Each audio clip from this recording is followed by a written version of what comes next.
games are ready. It's game 2 of this NLCS on Fox Sports 1, brought to you by T-Mobile, changing the game of wireless.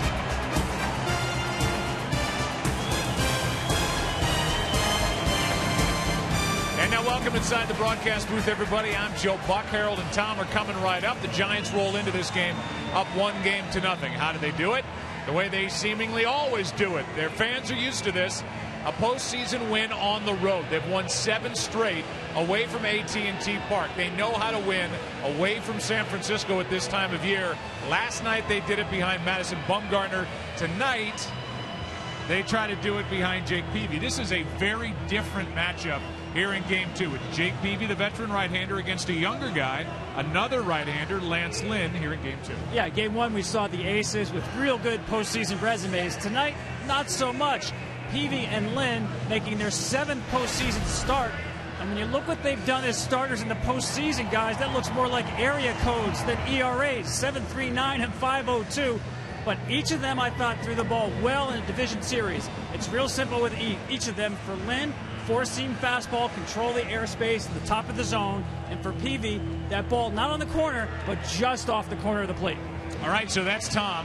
This is Harold. And if we're talking about pitching over to my left, to my right, we're talking about hitting. And for the Cardinals specifically, their big left fielder, Matt Holliday, who has got to get it kicked into gear. Look, in the National League, no secret, the middle of your lineup has to drive in runs and provide the power. I think Matt Holliday's this close to breaking out. If you go back and look at the Dodgers series, he's coming off a great second half in the regular season, 14 home runs, 45 RBIs second half. He carried it right to the Dodgers series, swung the bat terrific. The other night, last night, game 1, he hits this ball off Bumgarner. And the other night, might be out of here. Next thing you know, it holds up, but the swing is there. 9 for 30 off Jake Peavy, who keeps the ball down, Holliday down, low ball hitter. I think he's got a nice matchup tonight, but he has to hit. And the Cardinals have to score runs in a big bunch, I think, if they want to win tonight. Yeah, the guy who's got to join him in the lineup getting hot has got to be the Cardinals shortstop, Johnny Peralta. No home runs or RBIs so far this postseason. We get set on a misty night in St. Louis for Game 2 of the NLCS. Give me heart and give me soul. Tell me your politics.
teams have done during the postseason.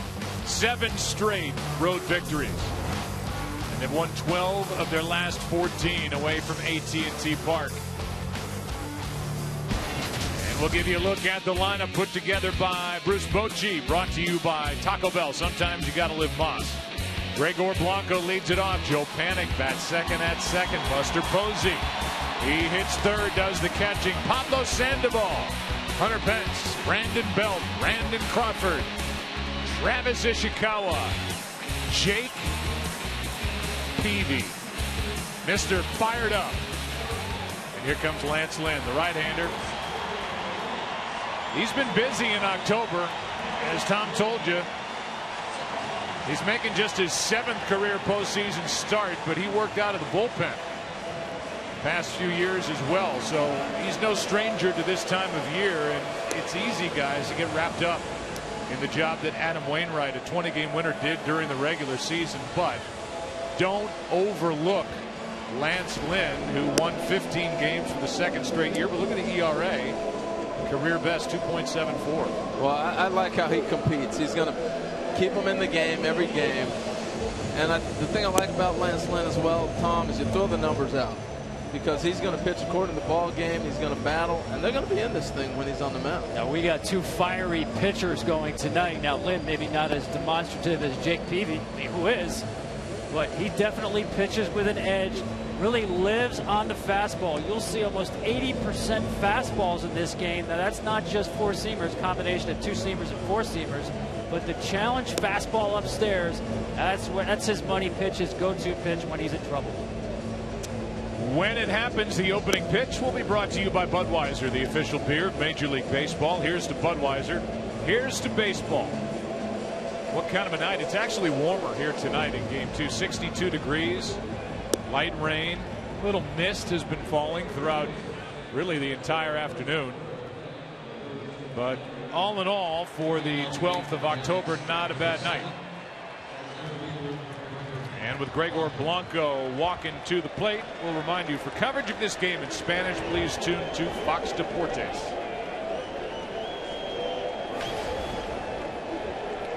Lance Lynn was a workhorse during the regular season and was effective. 3 runs or fewer in 29 of his team-high 33 starts. 27-year-old right-hander with his team down 1-0, dealing with Blanco to start his night. And we're glad you're with us on Fox Sports 1. Strike one. A lot like what we saw last night with Madison Bumgarner. Here it is. Hit it. You're going to get the same thing from Lance Lynn. He's going to challenge. He'll be coming at you all night long.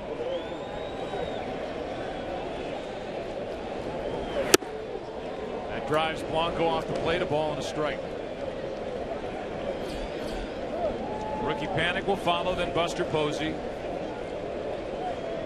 For a travel day tomorrow, as Blanco hits it off the very end of the bat for strike 2. That's a good indication of the different fastballs you'll see from Lance Lynn. A 2-seamer running away from Blanco right here. Saw the 4-seamer at 93. Look at that late action running away.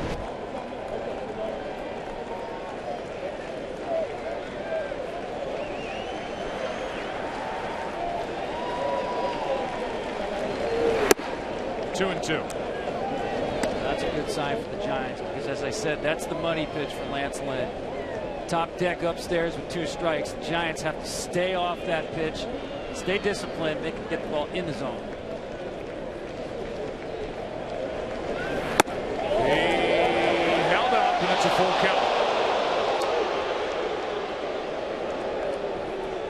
I was with you on the he.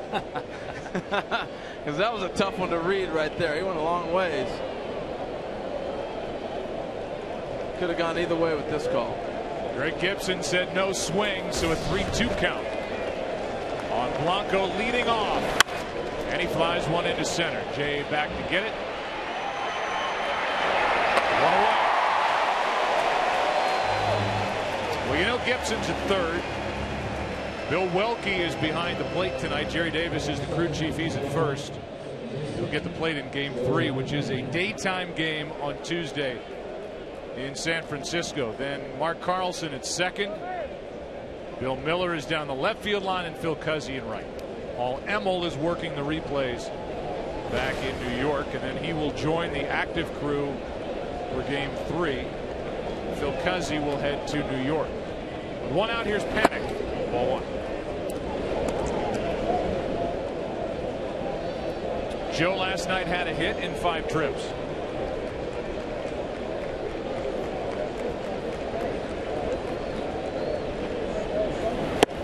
Two and 0. You know, speaking with Buster Posey before the game, he felt like Panik was a big part of his turnaround in the last month and a half because he was placed in the 2 slot ahead of him and started swinging the bat quite well. And it gave Buster opportunities with a runner on, and they challenged him a little bit more. Buster Posey is about the most humble, soft-spoken superstar this game has seen in a long time. 2-1. I think he'd rather go to the dentist than talk about himself. We tried to get him to talk about himself and didn't get a whole lot. Great talking about teammates. Poked and prodded at him big time trying to get him to talk about himself. Just wouldn't do it. Here's a 2-1 pitch. Late swing, strike 2. You see Lance Lynn really working both sides of the plate. You know, we talked about that last night with Bumgarner. Here it is again, Tom. You talked about that 2-seamer that runs from the lefty. Same ball that we just saw Blanco foul off. And then he came back and flew out to center field with. So he's moving in and out.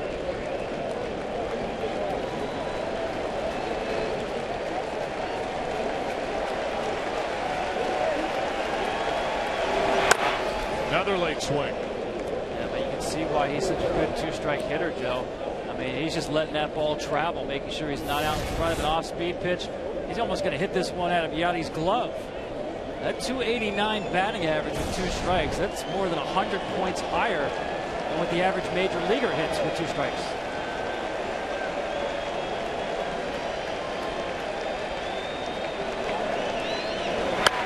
Off the hands. Bat stays intact, and the at-bat continues. I thought that was a great pitch. I'm thinking now's the time to come back in on him, and they did. I mean, this is a tribute to Panik fouling this ball off, but this is a great location. Look at that ball run. He's able to fight it off.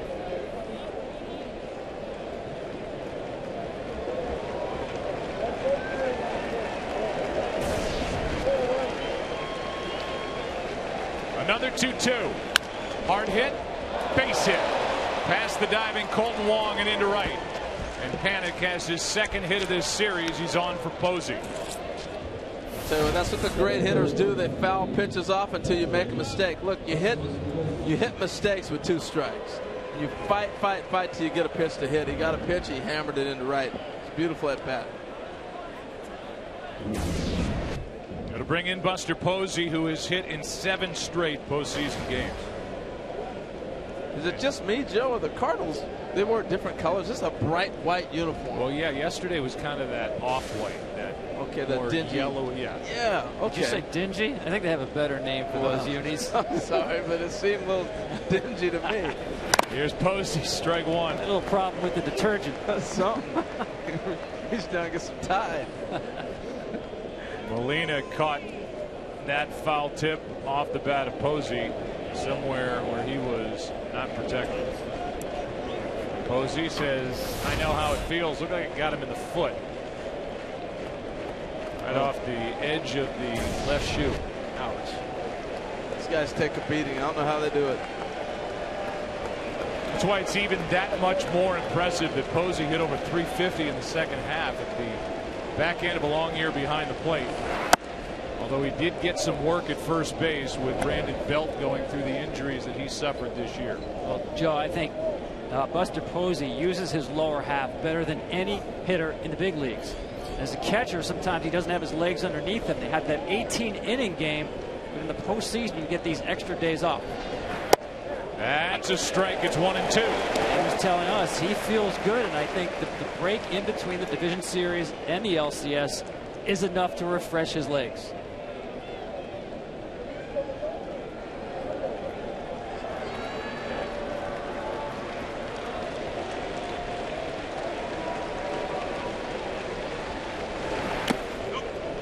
You see Mike Matheny right there giving the signs. He'll control the running game. Step over, quick tempo, slide step, all those different things. and he'll allow the pitcher and Yadi Molina to make their own decisions as well.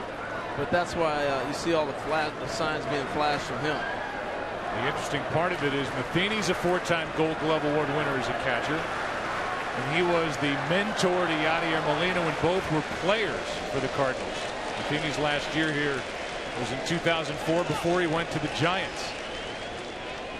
Tell you what, the pitch before, when Yadi picked that short hop on the backhand, he was ready to go to first base. That's why he shuts down the running game. That extra step you can't take. That's into right center field. Well hit. Back is Jack. Back is Grichuk. And it's Grichuk with a sliding catch. 2 out. And the rookie just came up with a brilliant grab here in the first inning. I love the communication between these guys. We saw it in the Dodgers series where the center fielder is going to take the back route and let the corner outfielder take the inside route. The communication here. But we've talked about Grichuk. If you haven't seen him or been watching him, he's basically a center fielder playing right. You hear that term all the time. What's that mean? Well, it's a guy that's got great range, and he happens to be playing in the corner. It's a terrific play.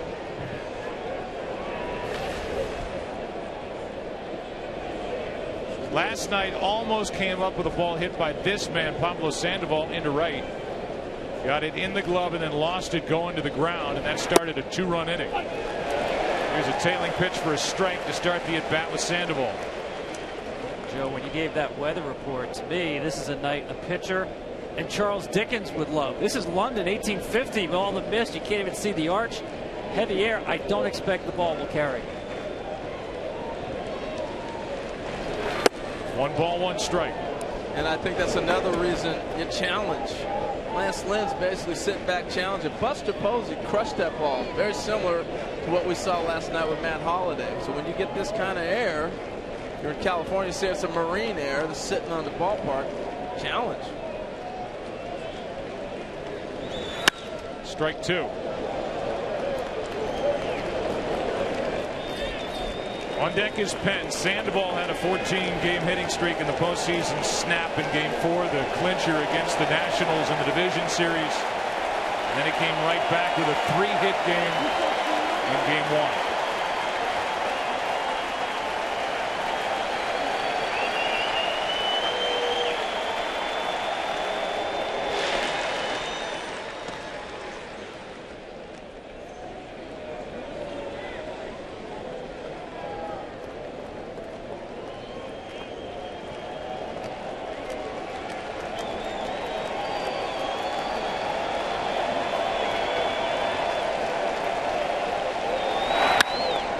In the air to center, Jay, plenty of room. This inning belongs to Lynn and Grichuk, who last night could not hang on. And a ball hit by Sandoval led to a 2-run frame. Tonight, Game 2, 1 on, 1 out. He robs Buster Posey of an extra base hit, maybe even an RBI. And after a half in Game 2, no score.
Matt Carpenter leads off. Then it's John Jay. Then Matt Holliday. Matt Adams is the cleanup hitter with Peralta back a spot. Yadier Molina still hitting 6th. Then Colton Wong, Randall Grichuk batting 8th. He's already made his impact with a sliding catch in right. And Lance Lynn pitching and batting 9th. Against the right-hander Jake Peavy, who was very good in Game 1 of the division series. Got to win over the Nats, and a strike is into Matt Carpenter. Well, that's what you're going to see from Peavy on the corners, hard sinkers down the way. He'll move it in and out, but mainly wants to get that ground ball, more so than the power guy when he first got to the big leagues throwing 95. That's a strike, and it's 0-2.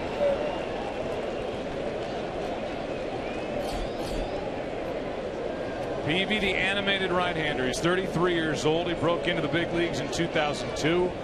Managed then by Bruce Bochy when Bruce was the manager of the San Diego Padres. And for a while, this guy was as good a right-hander as the game had.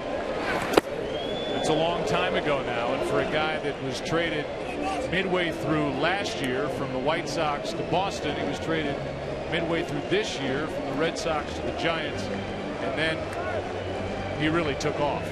What a year he's had. He had one stretch where he went 109 days between wins. Now he hasn't lost a game in 48 days. Big turnaround. That's foul. That's the first ball we've seen Matt Carpenter pull down the line in a week. You know, yeah, you saw left center field, right center field home runs, but this is a pitch that everybody's been trying to get in on it. And for him, that's a great at bat. He's shown now. Don't bring that in here. I'll turn on that pitch.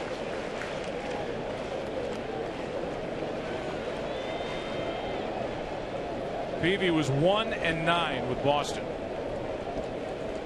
Finished the year 6-4 with San Francisco. That's outside. 2-2. A good ERA of 2.17. I like the fact that the Giants went out and saw him, didn't worry about numbers, felt like the ball was coming out of his hand. He was executing his pitches, just wasn't getting breaks. That's why they made the trade. And is finally healthy again. That is over but low and a full count. Well, when you face Jake Peavy, it's a test of your discipline at the plate. He likes to get hitters out just off the edges of the plate. Matt Carpenter, one of the most disciplined hitters, not just in the Cardinals, but in the league.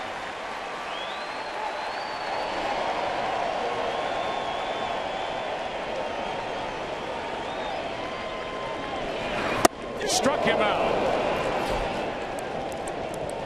And that was not the old grooved 3-2 fastball. No, you saw him shake fastball to go to the cutter. See the hand fingers just a little bit to the side of the ball. The late run gets in on Carpenter. Great pitch choice, even better execution. And he really hadn't shown that pitch. You know, the ball he got in on Carpenter with, and he pulled foul was a straight, hard four-seam fastball. So to come back with the cutter, very impressive. Here's John Jay. Had a good night last night. 2 hits against Madison Bumgarner. He ended the night 2 for 2. Ball 1 outside. Usually the adjective crafty is given to a left-handed pitcher, but Peavy now is in the category of a crafty right-hander who will work hard and try and outthink who's ever standing at home plate trying to get a hit. Yeah, and I like what Bruce Bochy said when he had him in San Diego. You would not have said that. When he got in trouble, his idea of getting out was to throw harder. And now, as you said, when he is in trouble, locate better. The 2-0. There's a strike. I think the one thing you have to do when you face veteran pitchers, you've grown up watching them, you're used to seeing them throw 95, 96. You have that in your head as a hitter. You have to realize when you get in the game, the stuff is not the same. That is hammered into right. Heads on the run, and what a catch by Hunter Pence. Grichuk makes a play in right center with a man onto the top half, and Hunter Pence got a great jump and took at least a double away from John Jay. Well, you're absolutely right. And knowing where he's at on the field, not worried about the defense or anything else like that. We've seen Hunter sacrifice his body, but man, did he go a long way to get that ball. That glove was just big enough to haul that one in. And there's the ace from last night.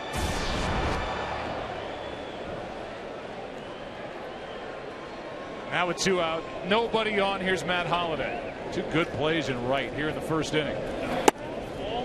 That's down and away, ball 1. Holliday 4 out of 19 this postseason, 0 for 4 last night. The home run was a big one, though. That came in game 1 of the division series. That drove home the eventual game winners against the Dodgers. That's a strike, and it's 1-1. Yeah, speaking with Matt before the Dodgers series and asked him about the second half, he said, I was letting the ball get back too far on me. I had to start going out to go get it, and that's why he's able to turn the second half of the season around.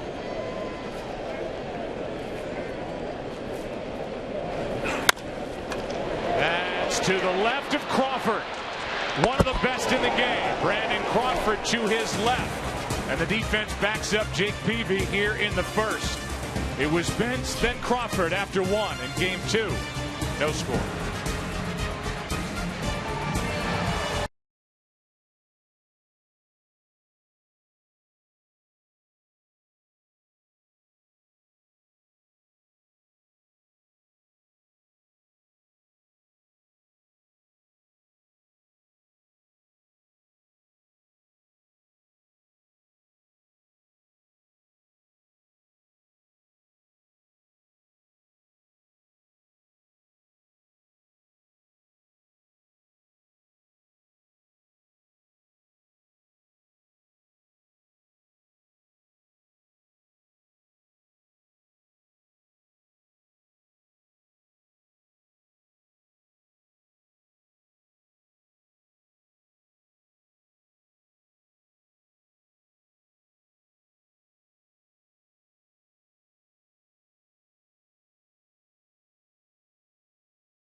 Great offers on the 2014 North American Truck of the Year.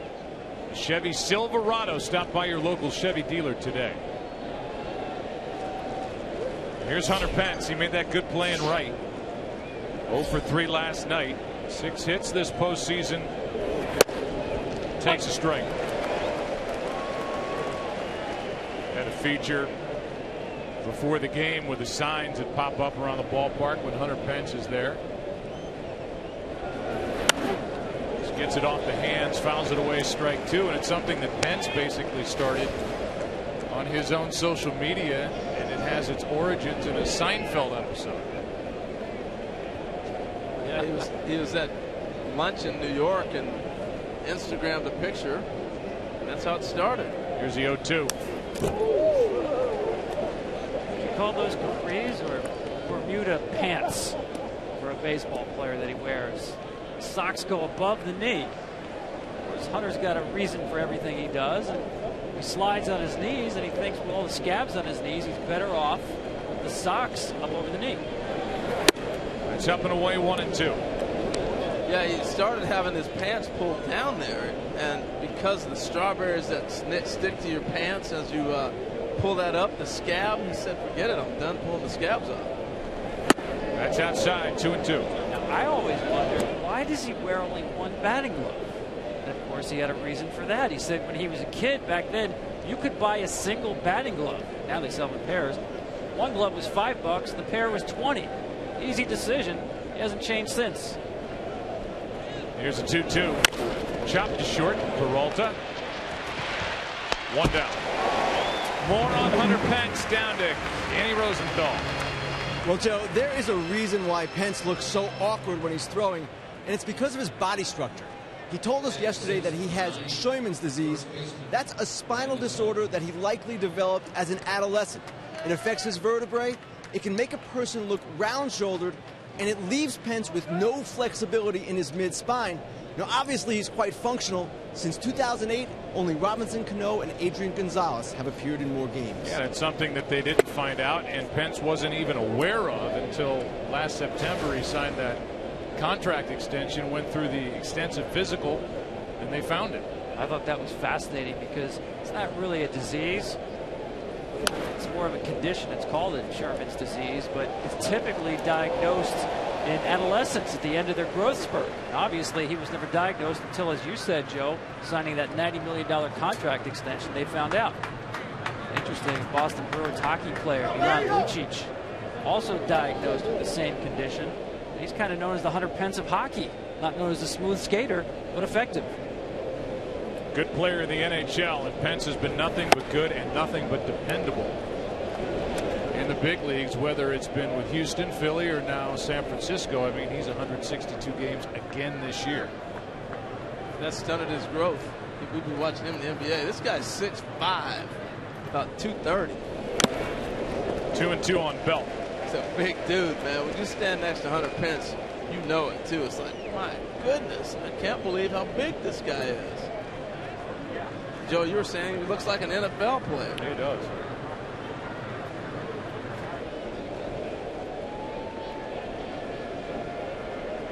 He tapped out to short. And now Belt waits for a 2-2. Full count. Power versus power. Here it is. I'm coming at you again.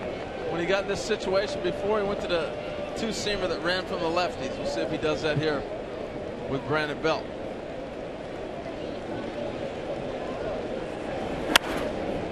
That's off the hands. Foul ball. Carpenter gives it a look, but it's out of his reach. Harold, I know you talked to Hunter about his consistency and his numbers being so consistent.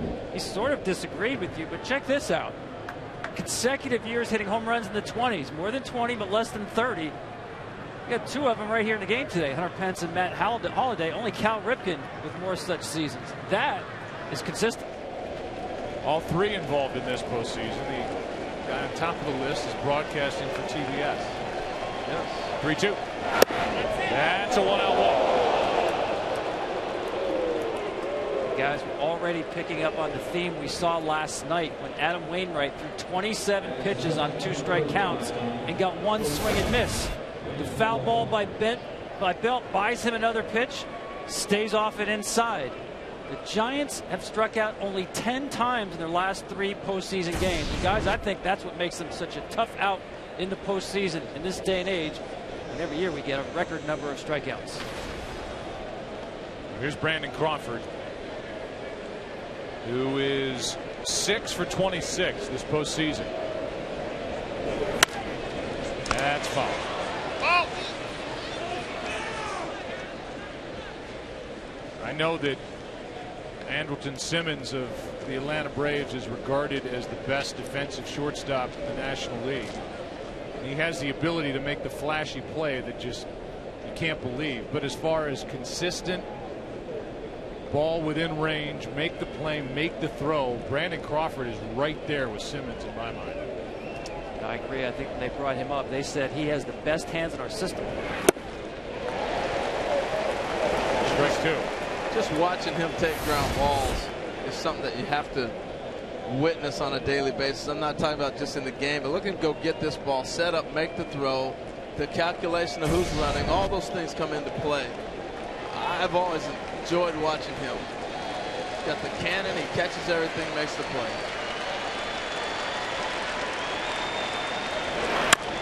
Reaching for it, Carpenter will get the lead man barely. Wide throw, but Wong able to keep his foot on the bag. 2 out. Well, this is one of those tough plays because it's such a topper to Carpenter. He might have to go one, but I think out of the peripheral vision right here, you're going to see him take a peek and say, I got to play. He's thinking two the whole way. Wong, you anticipate a bad throw, you make sure you get the out. See how Wong sets himself up and just get the out. Would you have liked to got two? I don't know if they turned two anyway in this play, so fortunate to get the one anyway. The inning continues for Ishikawa. Last year it was Carpenter at second base. Now Matt's back at his usual third base position. Wong is the shortstop. Carpenter said he's not the biggest target to throw to, but physically Colton Wong can do things. This is Carpenter talking that I could never do. And he showed some of the agility on that play. Strike one on Ishikawa.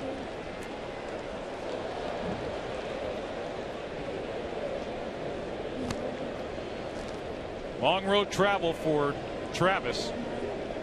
Was part of the championship with the Giants in 2010. He's been with 4 other teams. And back around after starting this season in Pittsburgh. Now the left fielder jammed. Strike two.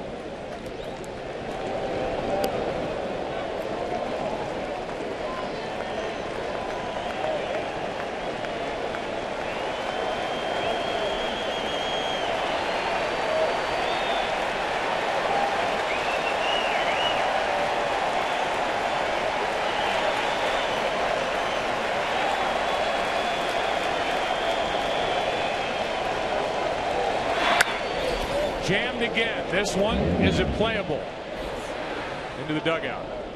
Still nothing in 2 on Ishikawa.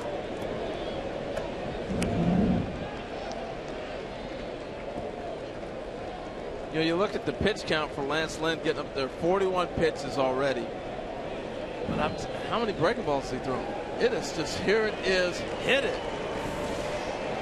And so there's a different type of tax on your body than throwing a lot of breaking balls. He's just coming after you. The tax also involves the number of foul balls by the Giants hitters. Too far outside, ball one.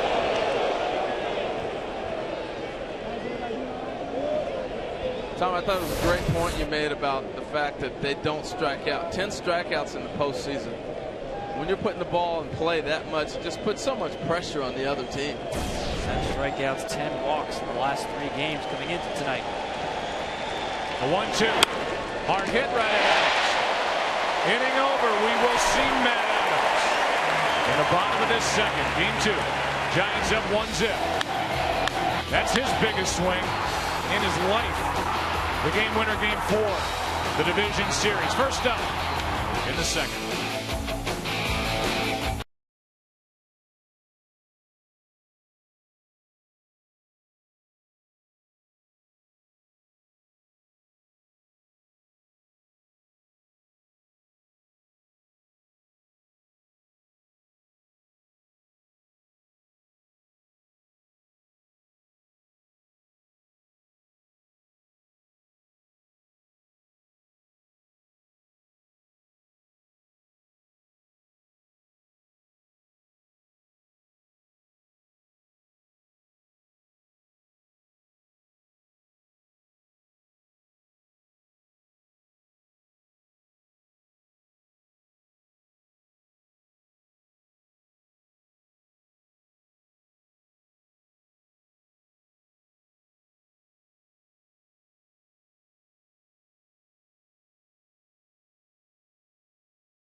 August. 7-1 ERA, under 1.5.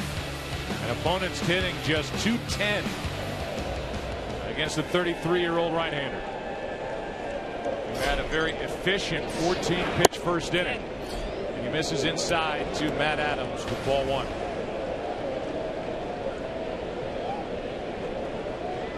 Postseason numbers 3 out of 16. Adams in the cleanup spot tonight. Peavy goes right back to that same spot, 2-0. I think the one thing that has helped Jake Peavy, obviously coming to the National League when you have another hitter, you're eliminating the DH, but it made him more aggressive. You see that already tonight. On the outside part, 2-1. The American League, a lot of changeups, a lot of off-speed, nibbling on the corners. Found himself in bad counts. It looks like he's a lot more aggressive. He's going to move the ball in and out like he's doing tonight, but it's more with the fastball. Pitching off his fastball again. 2-2. The difference I see late in the season with Jake, I've always thought of him as a slider pitcher. I still think it's his best pitch, but now it's the sinker cutter combination. You're seeing that more in the game. The slider typically 82, 83. And early on, you're seeing more cutters, and that's the way he's been pitching deep into the season here. It's been a terrific combination for him on both sides of the plate. Shift on defensively for Adams as they play him to pull. Second baseman panicking shallow right as Adams takes outside a full count. Tried to backdoor the cutter right there. So there you go.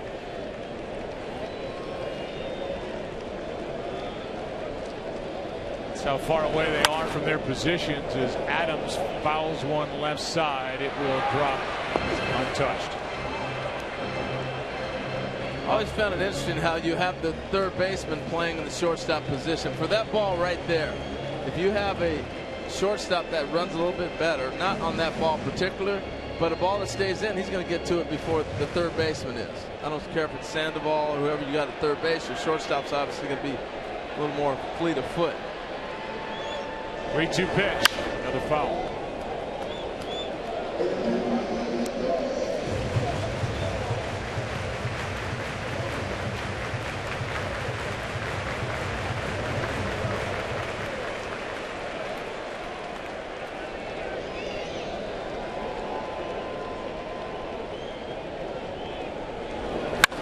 Ripped into right. Back is Pence. And about a step in front of the track. Calls it in, one away. How about Jake Peavy and where he's been? He was a celebrated right-hander with the San Diego Padres between 2002 and 2009. Then he was with the White Sox. Traded there, a big deal. Never worked out really for the White Sox. Traded to Boston, middle of 13. Traded to the Giants, middle of 14. And on July 26th, that deal was made. About a week prior to that deal, with the Cardinals really struggling with their rotation, Jake Peavy thought he was heading to St. Louis. And now here he is back in St. Louis, as he was last year with the Red Sox during the World Series, but pitching for the Giants. Here's a 1-0 to Peralta.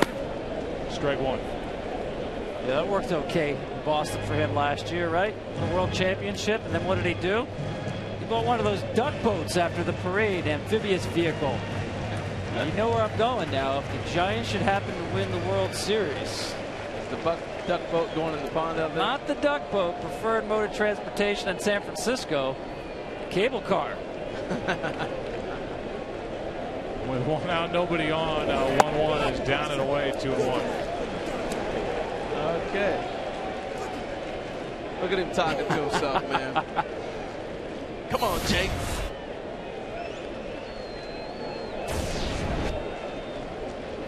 Two-1. 3 balls and a strike. Talk to Buster Posey about that stuff. And if any hitters ever get bothered by Jake Peavy yelling at himself, as it turns out on the mound, some young hitters think he's yelling at them. Here's a 3-1. One out,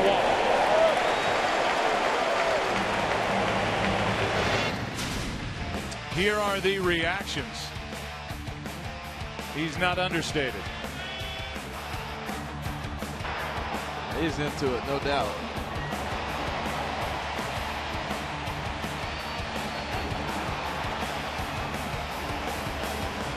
And here's tonight. And fun to watch. Often referring to himself in the third person, by the way, when he's yelling to himself on the mound.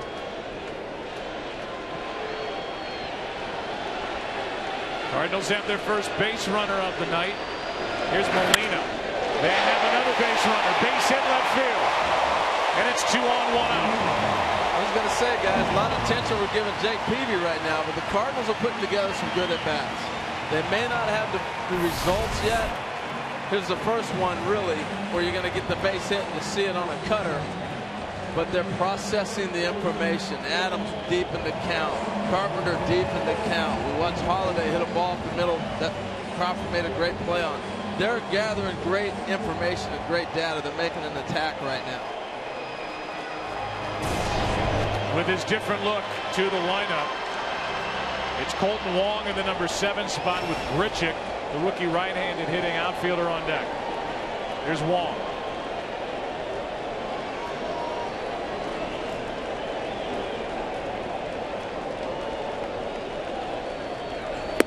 That's up and away, and that's going to get a visit from Buster Posey. The Cardinals now against the Giants, going back to the LCS in 2012, have gone 22 1/3 consecutive scoreless innings against Giants pitching. The Giants came back in 2012 and winning last night behind Bumgarner 3-0. Well, one of the reasons the Cardinals have had such a tough time scoring runs is their base to base. You know, we're not seeing that now. Colton Wong may change that dynamic a little bit because he can run, but we're seeing you have to get 2 or 3 hits in an inning to score a run. It's hard to do. That's a strike, and the count evens, a ball and a strike.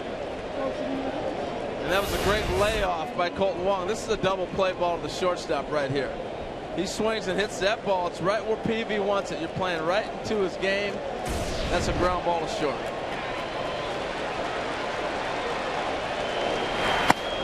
Ball 2.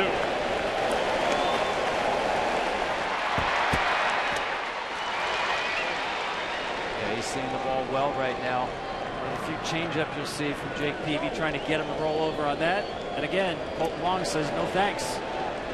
Well, he's going to have to stay patient, though. He likes to pull the ball. He's going to have to stay patient to get his pitch if he wants to pull one.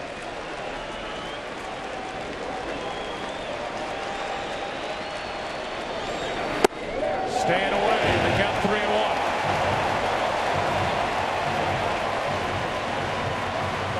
Here's the difference right here between the American League and National League for Jake Peavy. He's got a right-hander in the on-deck circle. He knows maybe get a double play ball. He's not going to give in. The American League, you got that DH, that's an extra hitter.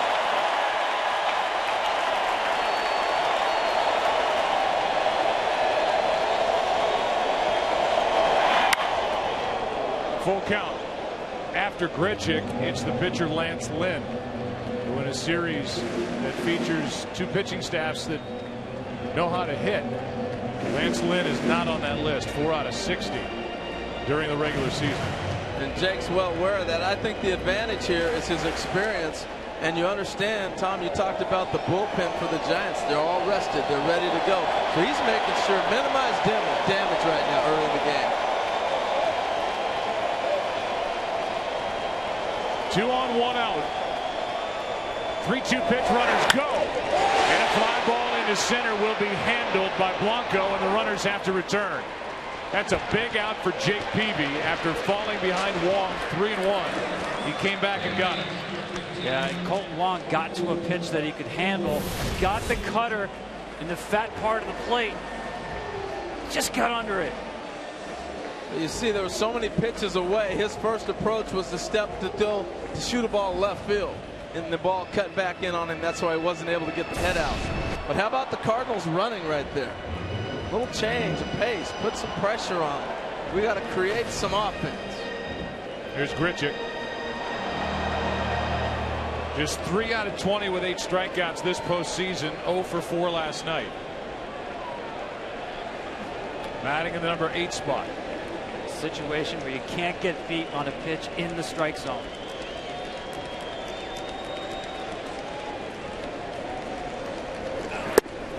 Strike one. I say that, of course, because Lance Lynn is sitting in the on-deck circle. Walk to Peralta, base hit by Yadier Molina. Inning is down to the rookie Grichuk.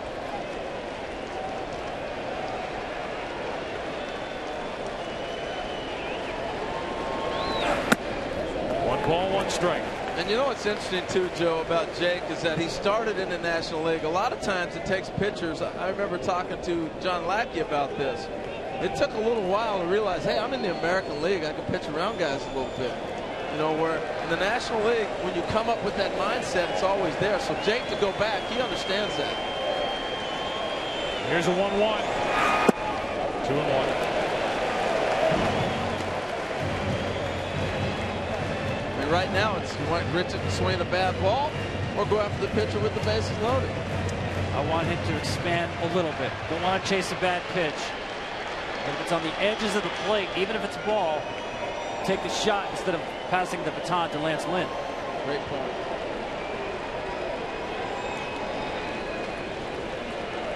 Grichuk's got a lot of power. Here he chops one to third. Sandoval's got it, and the inning is over. Peavy into and out of trouble. Gets around a walk and a hit after 2. Game 2. Giants and Cardinals, no score.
Some of the sights and sounds from Game 2 on a misty night in St. Louis and LCS.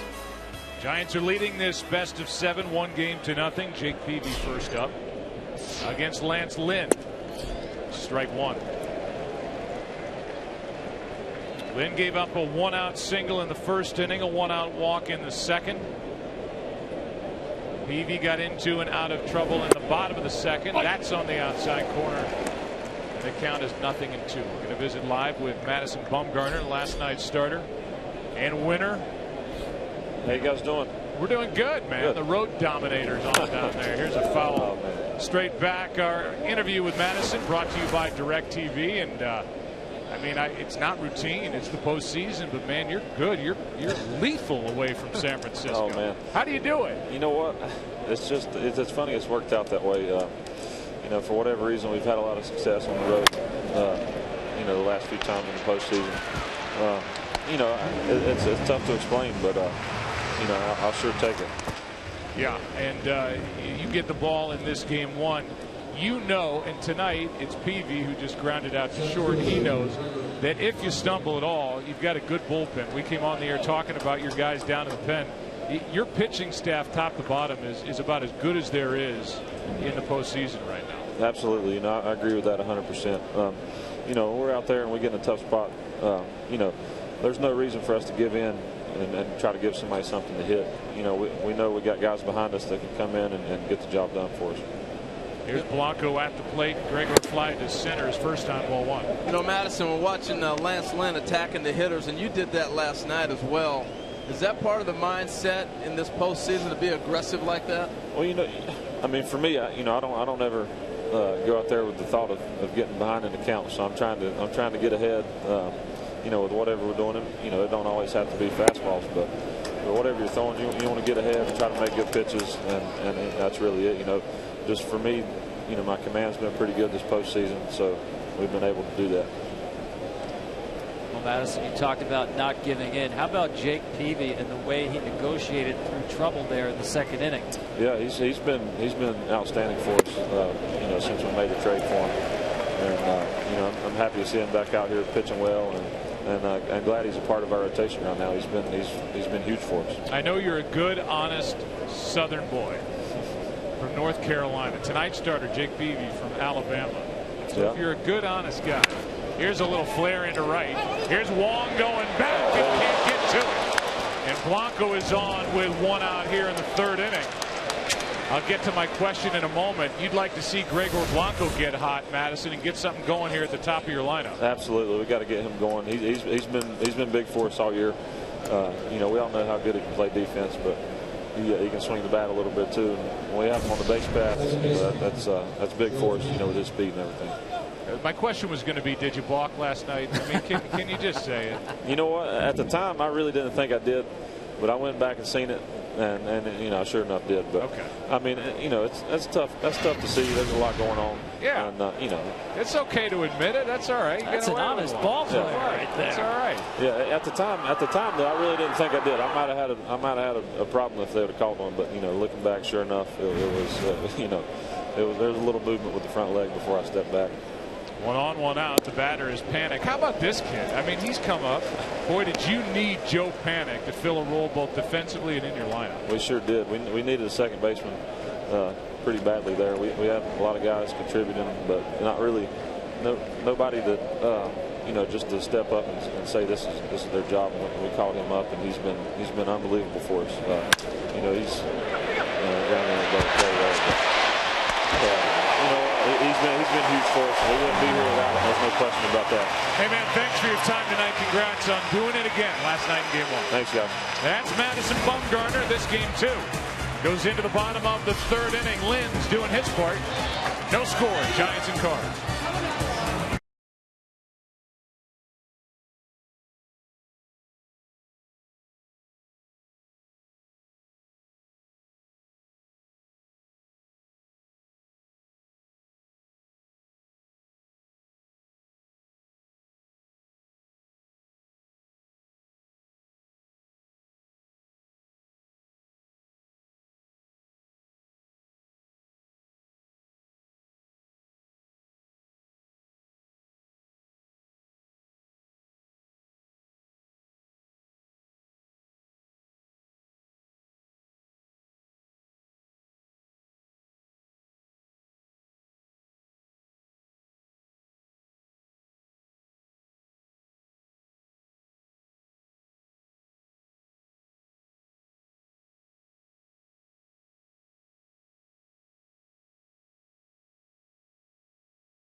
1 is brought to you by T-Mobile, changing the game of wireless.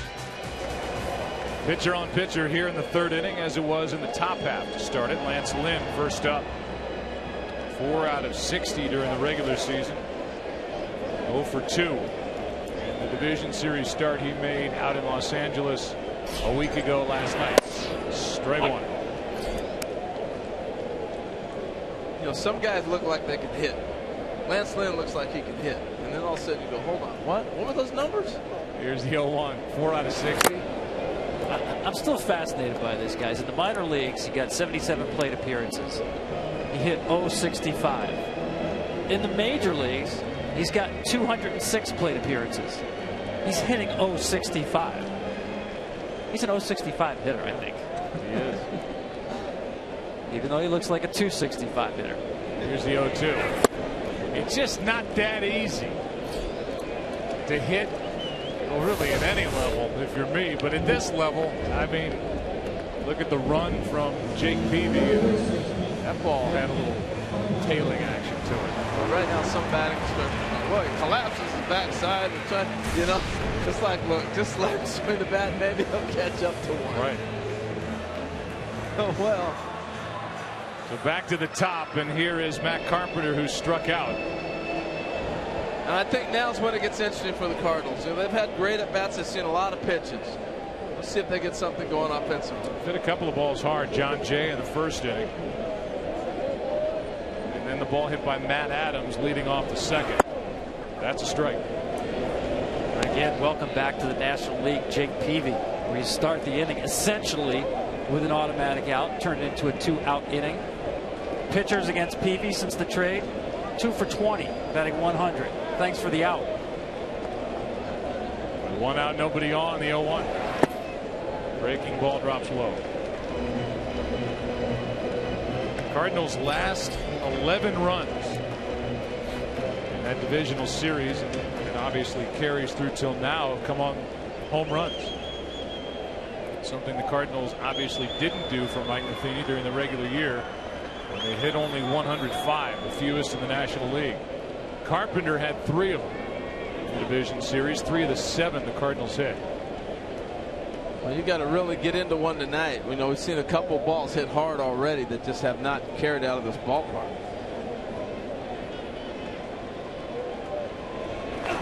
That is driven into right. Did he get enough? You bet. It's gone. 1-0 St. Louis.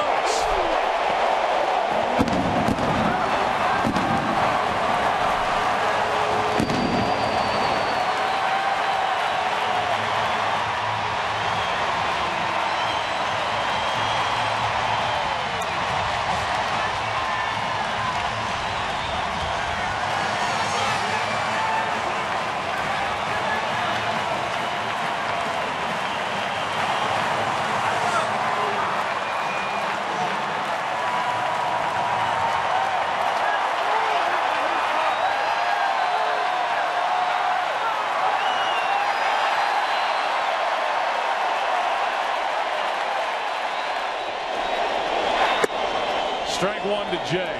Gathering the data. Remember the ball that Carpenter pulled foul down the right field line and said, no, don't come in there again. He was looking for that pitch one more time. That time he didn't miss it. 1-1 on Jay. How about a guy who had 595 bats, Matt Carpenter, during the regular season, hit 8 home runs. He's had 22 at bats in the postseason. He's hit 4. 2-1. I think, one, he's got a great idea that they're going to attack a little bit more in the postseason, but he's also picking his spots. And he looked like he was in a mode going up there knowing he's going to pitch me in, I'm going to bust one. And he did. 2-2.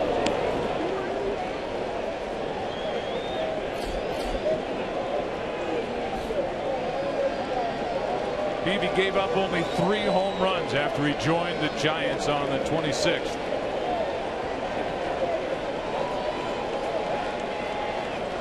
The 2-2. Full count.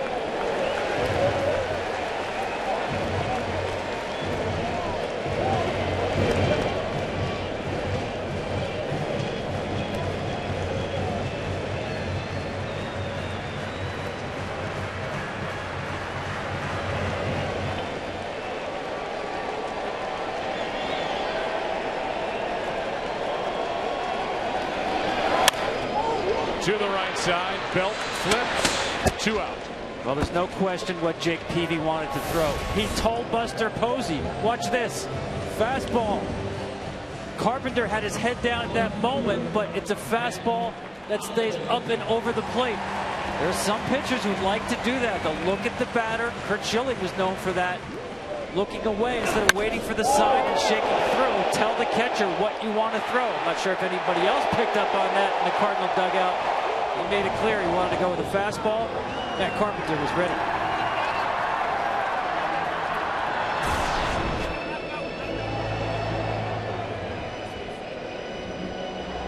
When Carpenter first got a taste of the big leagues, he came up a few years ago, he looked like he was going to be no more than just a gap hitter. He's obviously developed more power, and here he is, not a big guy. I mean, he's a slight guy at the end of a long, grinding season. And he has popped 4 home runs. Every one of them has been big this postseason for St. Louis. The 2 out, here's Holliday. That's in the air to right center. Back is Pence. Hitting over. But Matt Carpenter has gone deep. He did it 3 times to the Dodgers. He does it once to the Dodgers' biggest rival, the Giants, Jake Peavy. And with that, after 3 in Game 2, 1-0. Cardinals on top.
Run by Matt Carpenter. Into the 4th inning we go, and Lance Lynn back to work. He deals a bit high to Buster Posey, followed by Sandoval and Hunter Pence. Posey fly to right. His first time when he was robbed of an extra base hit, maybe an RBI by Grichuk from the hole. Long throw. Peralta got one away. Travel day tomorrow in this NLCS. Game 3 is a daytime game on Tuesday, as you see there in the middle. But coming up tomorrow night at 8 Eastern on TBS, American League Championship Series, Game number 3. The Royals now at home up 2-0 behind Jeremy Guthrie, taking on Wei Yin Chen. There are the numbers for Chen. There are the numbers for Guthrie. It's TBS tomorrow night, 8 Eastern. Our game on Tuesday, Game 3, is on Fox Sports 1 right here at 2:30 Eastern. That's when we hit the air, 11:30 a.m. Pacific. And they will follow up that game on TBS with game number 4 of that ALCS. Here's Sandoval. Took ball 1, now ball 2. Last night, what Madison Bumgarner did so well was after they scored, he attacked the hitters. Got quick outs and got them back in the dugout. That's what Lance Lynn's trying to do right now. There's 2-0. Sandoval trying to unload. It's 2-1. Well, he tried to tie it up, didn't he? It's a good time to turn it loose. Yeah. Again, very unusual to see Sandoval get into a hitter's count. He swung at a higher percentage of pitches than anybody in baseball this year. In the postseason, he's seen the most pitches. That's outside. I mean, look at that. And that didn't miss by much. Well, he's still in that launch mode. He chased the ball 2-0 that he probably shouldn't have swung at. It was away. So that ball's off. He's looking for something in. You look at him get the leg kick, everything spinning in. He's jammed. Pops it up behind the plate, Molina. 2 down. God, he's so cool. Isn't he cool? I mean, just smooth, like cool. He's one of those guys as a kid, you go, man, I want to do that. He takes the mask, flips it. It's just style. Now watch him catch it, all right? He's got the gold signing from winning the Gold Gloves. And flip it out. Let me toss it around. I'm Yadi Molina. I mean, how cool is that? He makes a really tough job in this world look awfully easy. Man. And he drives a nice car. What's got it going on? 2 out, nobody on. Here's his strike. Yeah, I mean, a 6-time Gold Glove Award winner, and as Chris Carpenter used to call him, he is the left tackle for this pitching staff. He's the guy who protects their blind side. Here's Carpenter. He hits home runs. He makes plays defensively. Pence is out. And here comes Bruce Bochy. Bochy may want to give this another look. As we give it another look, Pence thought he was safe. Looks like he comes up short of the bag right there. Maybe got it with the toes. I think that call will stand. Yeah, I do too. In fact, so much so that they're not even going to review it. A 1-2-3 inning for Lance Lynn after the home run by Carpenter. Bottom of the 4th inning, rolls in. Cardinals batting up 1.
They're lined out to right, hit it hard his first time up. Cardinals lead on a home run by Matt Carpenter, which came with 1 out last inning. Ball 1 outside. We had a chance to visit with Mike Matheny on our DirecTV interview. We'll give that to you after Adams does something to begin the 4th.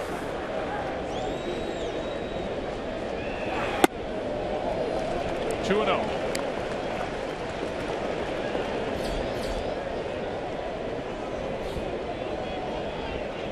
Peralta next, then Yadier Molina.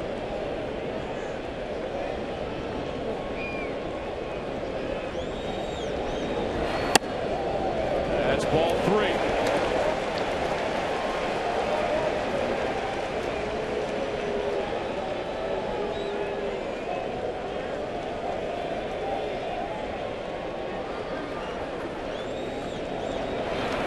That's a strike.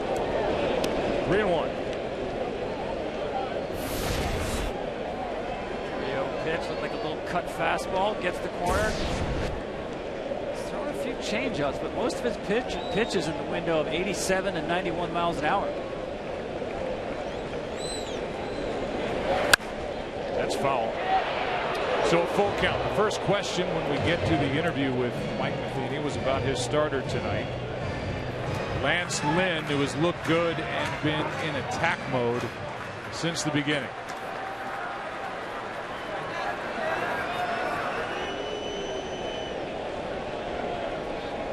Adams, a good low ball hitter, waits for a 3-2. He takes a lead-off walk. And our interview with Mike Matheny is brought to you by DirecTV. Here's his answer about his starter, Lance Lynn. Yeah, all season. He's just kicked into another gear. I think just realizing that he has an opportunity to not just be the young guy anymore, but show some leadership and show some of the experience that he's had in the postseason and help Adam Wainwright lead this club. Yeah, 4 home runs for Matt Carpenter. When he first came up, he looked like he was going to be a gap guy, more of just a gap guy. He has really developed, and then this October has just been unreal with a home run ball. Yeah, he's just he's so consistent with his approach, and the gap thing we don't really have a problem with either. He's a guy that's going to put together tough at bats, fight off tough pitches. But I think it is nice to see that when they do make a mistake after he's done working the count pretty deep, he's got the ability to really hurt you if you make a mistake. You guys might be down 1 game to nothing, but I sense some life down in that dugout there tonight. You know, Joe, we've done a real good job of just letting him go and 1 game at a time, and really even simpler than that, 1 pitch at a time, and really focusing on what we can control. We can't do anything about yesterday. It's gone. Now we got an opportunity to do something special today. Thank you, Mike. All right, guys. And an opportunity here in the 4th inning after a walk and a hit. Adams and Peralta. It brings in Yadier Molina. And that conversation with Jose Oquendo is not about bunting. It's about making sure you get a pitch that you can drive here. You don't want to bunt. Now you're back in the same scenario that they were in the last time that PV was able to wiggle out as you head to the bottom of the order. One of the best first ball hitters in all of baseball, Yadi Molina. Base hit his first time up, first pitch. Yadi Peralta, last base hit, first pitch. Against Jake Peavy this year, batters hit .458, almost 500 when they put his first pitch into play.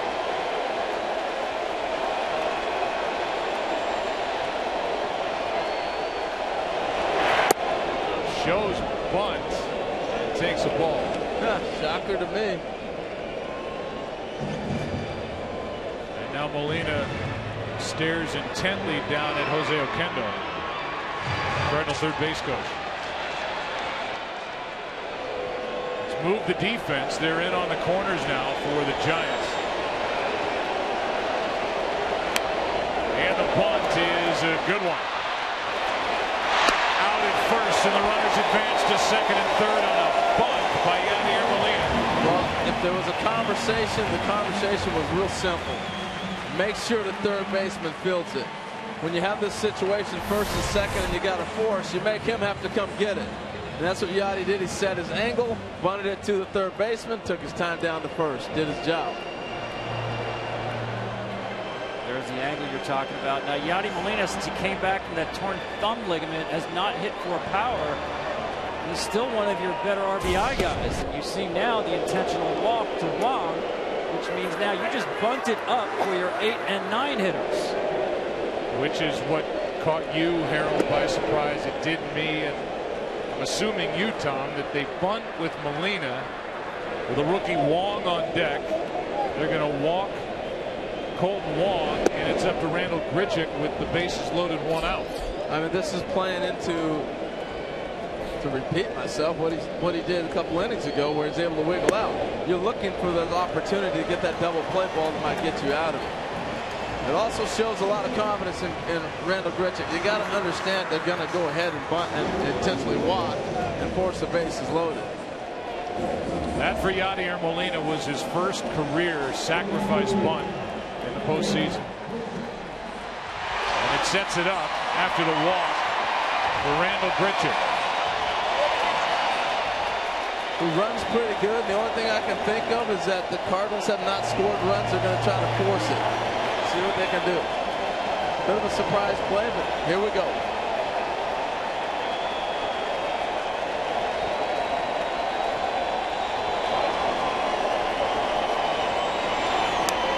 Strike 1.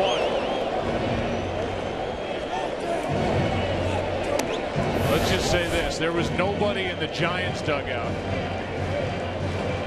especially their manager Bruce Bochy, who was heartbroken to see Yadier Molina drop down a bunt. Not at all. It's Grichuk against Jake Peavy with the bases loaded, 1 out.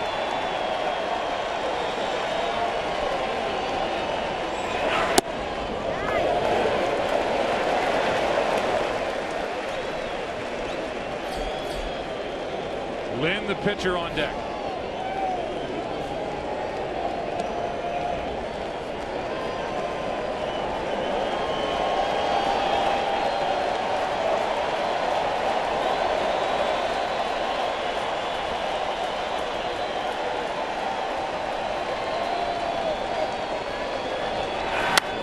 Strike 2, good rip, but now Grichuk in the hole. And again, I think the fact that Lynn is not a threat as a hitter is part of the calculus in bunting. He chose to have Grichuk take the one at bat to score the run rather than have Molina and Wong swing the bat. He missed his pitch right there, too. Peavy wants a strikeout. He has struck out 2.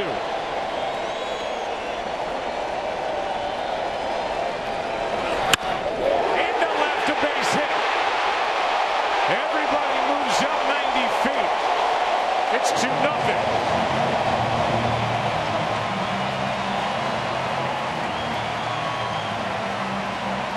Tell you what, great confidence in the rookie to come through. Let's take a look at how he did this. Let's go by pitch by pitch. He gets a check swing. Now you find yourself 0-1. Lays off a pitch. Right here, he misses the ball. I thought, oh my goodness, he had an opportunity. He gets a hanging breaking ball and hammers it into left field.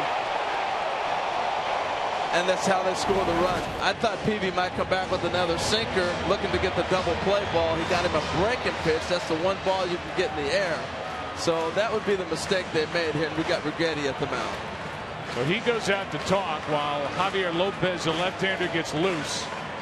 It's a 2-0 game here in the 4th inning, and now the bases are loaded for Lance Lynn. I've been wondering where that slider is. The slider he'll throw in the low 80s. It's been cutter, cutter, cutter. Really hasn't thrown the slider the last 2 starts. Went to it there, and as you said, Harold, left it up in the zone. I mean, he's been down in the zone with so many of his cutters and the hard sinker. You just think he would stay with that to get the double play ball. So if you question the approach by Mike Matheny and leaving it in the lap of the rookie Grichuk, he got the hit from Grichuk. Now it's bases loaded, 1 out for Lance Lynn. You don't see the squeeze often with the bases loaded. They are pulled in the corners of the infield for the Giants. You're right, Joe, and sometimes it's the safety squeeze or whatever. You know, you got the difference with the bunt now. You have a force at home plate, but because Lynn swings and misses so much, you may force some action.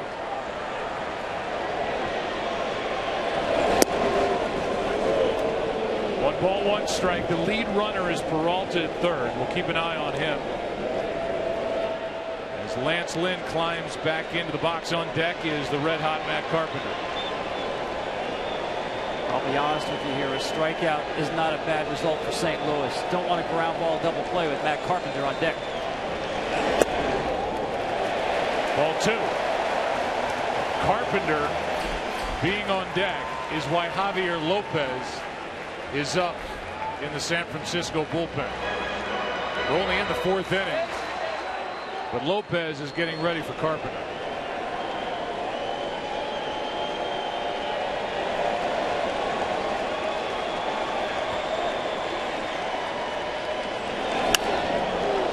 Two and two. No, that's a great point, Joe. And with the bullpen being rested and Bochy's playing that bullpen game, and Tom, you said that before the game started, we were going to see a bullpen game from the Giants. You're absolutely right. I mean, Carpenter's got the home run. He's had good at-bats off of Peavy. You would think they want that matchup if they're able to get this out right here.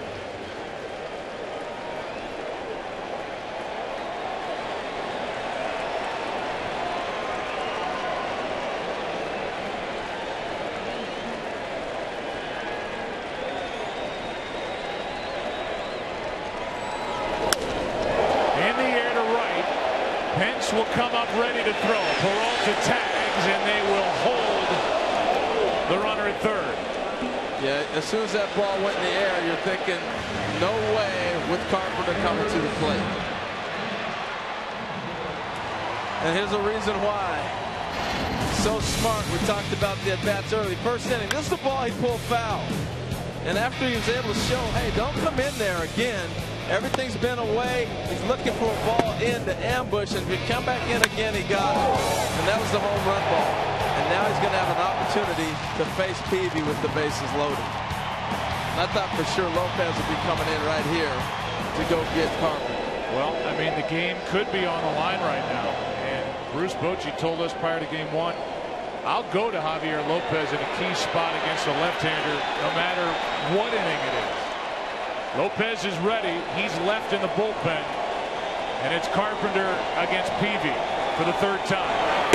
Ball 1 outside. It does make you wonder why he was up if you don't use him in this spot.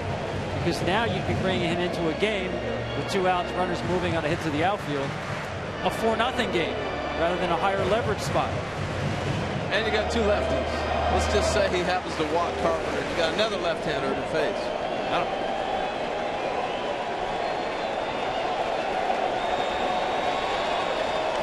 A roll of the dice by Matheny in this inning with a bunt from Molina. And a roll of the dice by Bochy in this inning, leaving Peavy in with Matt Carpenter at the plate with the bases loaded.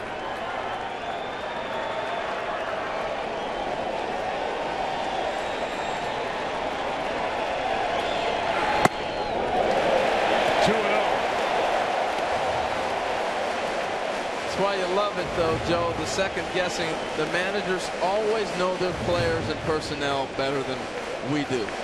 And they have an answer for it all. And it actually is logical when you talk to them. Well, Carpenter will make Peavy come into the strike zone. One of the most selective hitters in the game.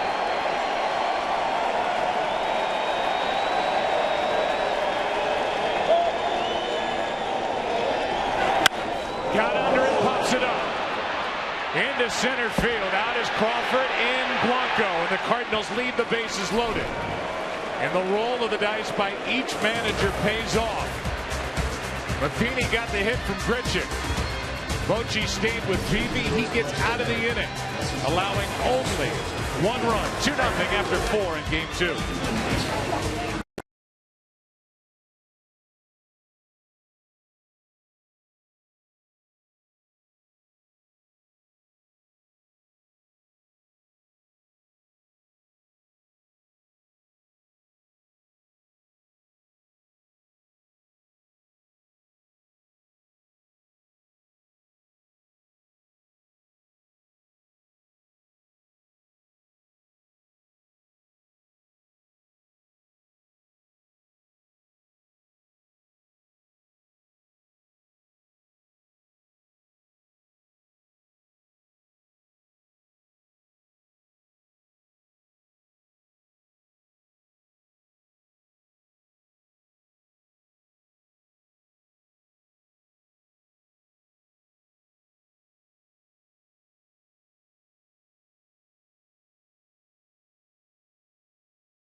2-0 game, and we've had already a number of decisions. A couple that make you scratch your head, but it's in the end been a pretty well pitched, certainly well defensed game. Better tonight for St. Louis than in game one. They made a couple of misplays that certainly hurt their cause. Here's Brandon Belt. First pitch is a strike, and we're underway in the 5th inning. Belt, then Crawford, then Ishikawa. Strike 2. I really like how Lance Lynn is just coming after guys. He's basically using 2 pitches. The 4-seam fastball and the 2-seamer right there that's running away from the lefties. That's it.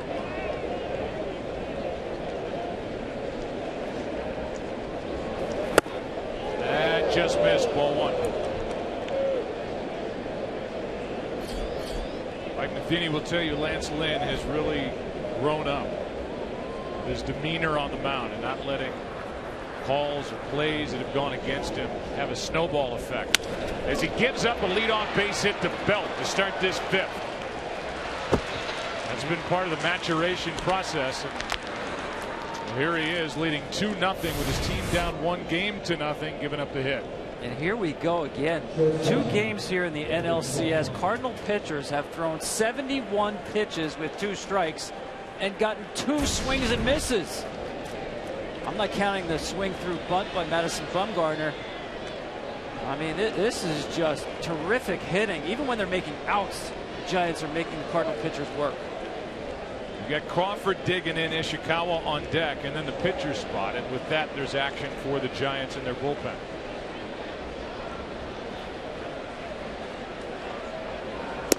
Ball 1. I would think that if you want to hit and run or anything like that, you do it against Lance Lynn because he's around the plate and he's so aggressive. So as a hitter, you know you're going to get something hard to hit. It's going to be either a cutter, a 2-seamer or a fastball, but you're going to have something coming hard. You're not worried about that off-speed pitch.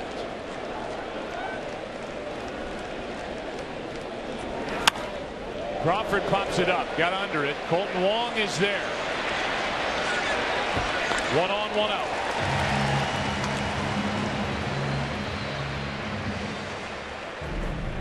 Postseason continues. We're traveling tomorrow, and then on Tuesday, 2:30 Eastern, on the air.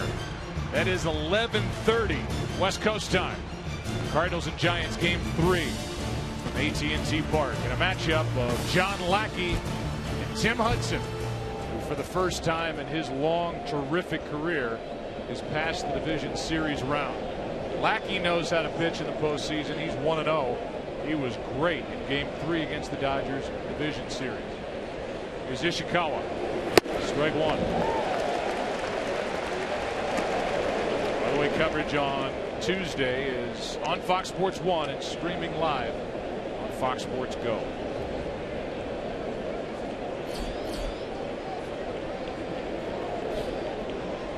Peavy next. 1 ball, 1 strike. I mean, it's real interesting, Tom. As a hitter, and you're seeing Lance Lynn pitch the way he is, really all you're doing now is just separating what side of the plate you're looking for. Am I going to look away, look for the 2-seamer that's going to run, or I want the ball in? And really, that's it, because you eliminate the breaking pitch. It's not happening. Strike 2. It sounds so simple. A guy throwing 80% fastballs.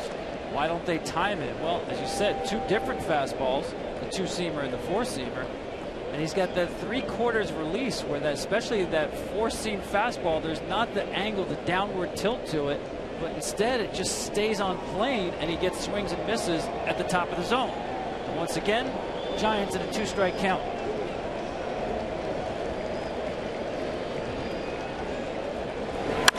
That's into the gap in left center. John Jay on the run. He's got it and lost it. It's out of his glove. It's going to go as a hit and a dump to second and third, 1 out. And for the second night in a row, a Cardinal outfielder could not maintain the catch going to the ground. What an effort. You get the read of John Jay, the layout, and oh my goodness, it's just rolling around the glove, and then he hits the ground again. It's right there on the end. Couldn't hold on to it. Here we go again. The ground causes a fumble. Saw it last night with Grichuk in right field. Tonight with Jay in center field. And that's the four-seam fastball that's designed to get the swing and miss from Lance Lynn up in the zone. Nice job, Ishikawa. Molina thought he had it and then watched it just trickle away. John Jay did all he could. Could not hang on to the impact when he hit the ground. And now it's Derek Lilliquist out to talk. It's second and third with one out in the inning. And it'll be Arias off the bench to pinch hit for Jake Peavy. They're the numbers for Joaquin during the regular season. This is his first at bat of this postseason. Joe, Lance Lynn is a swing and miss pitcher. We're talking to Hensley Mullins, the hitting coach for the Giants. He really preaches keeping the bat in the zone for a long period of time, not in and out with some of the uppercut swings we see a lot of in the major leagues. Affeldt getting loose for the Giants. Arias in a spot to tie it with a hit. Shattered bat. That'll score a run. 2 out in a 2-1 game. Arias plates the run with a broken bat RBI groundout. Well, you come to the plate in that situation, and I know it doesn't look pretty, but he did a great job anticipating the fastball, tries to put the ball in play. And when the infield's back in the middle, just try to put it in the middle of the diamond. You see how he's taking that ball inside out? He's just trying to shoot it to the other side and pick up the run. They shattered his bat in half, but you give up an out for a run any day. Man, you can start a serious campfire with that kindling. Blew it up. So Peavy is finished after 4. He allowed 2 runs on 4 hits. But made his biggest pitch to Matt Carpenter moments ago with the bases loaded behind on the count. And 2 out in the bottom of the 4th. And it makes you realize that Lopez Carpenter battle may happen later in the game. Now Blanco could tie it with a hit. He had bigger ideas. Gregor with a big swing, strike 1. I'm just surprised you don't see him pull a bunt to the right side with him right here.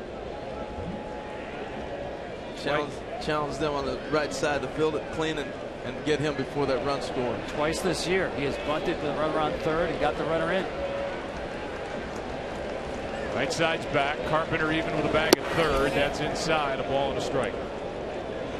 Typically, if you want to pull that ball with you on a bunt, you're looking for something hard up and in. And this would be the guy to do it on. He's been challenging with hard stuff the whole game. Yeah, and you got 2 big bodies in first baseman Matt Adams and Lance Lynn. Kind of that no man's land area beyond the mound near first. Instead, a big swing, strike 2. Forget the bunt.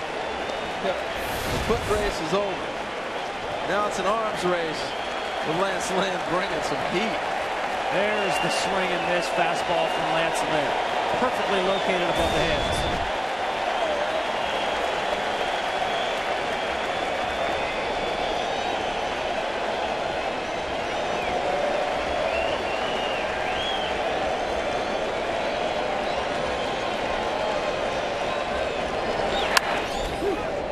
Out of play.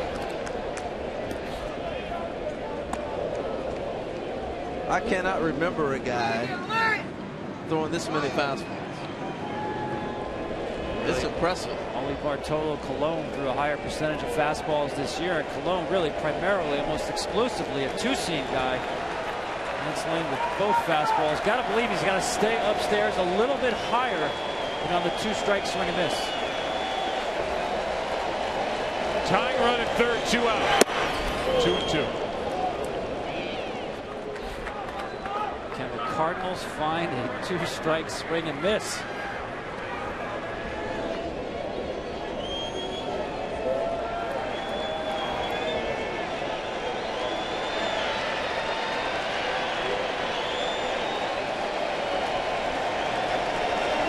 Yes, they can. Inning over as Lynn gets his first strikeout of the night. Sometimes you're able to hang on. Sometimes you're not. What a game. 2-1 halfway through game 2. St. Louis.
Giants, he can do really anything out of the bullpen you need him to do. Good against lefties, good against righties. You see his numbers, strong year. Here he is in the 5th inning. His Giants down 2-1. Well, he's that bridge that they want to get to as they move through the game. I think back to Lopez when they did not have him face Carpenter. That's a situation Lopez knows he can be used early, he can be used late. So I think that matchup's going to come back later in this game to see happen. John Jay first up, batting in the number 2 spot with Holliday and Adams to follow.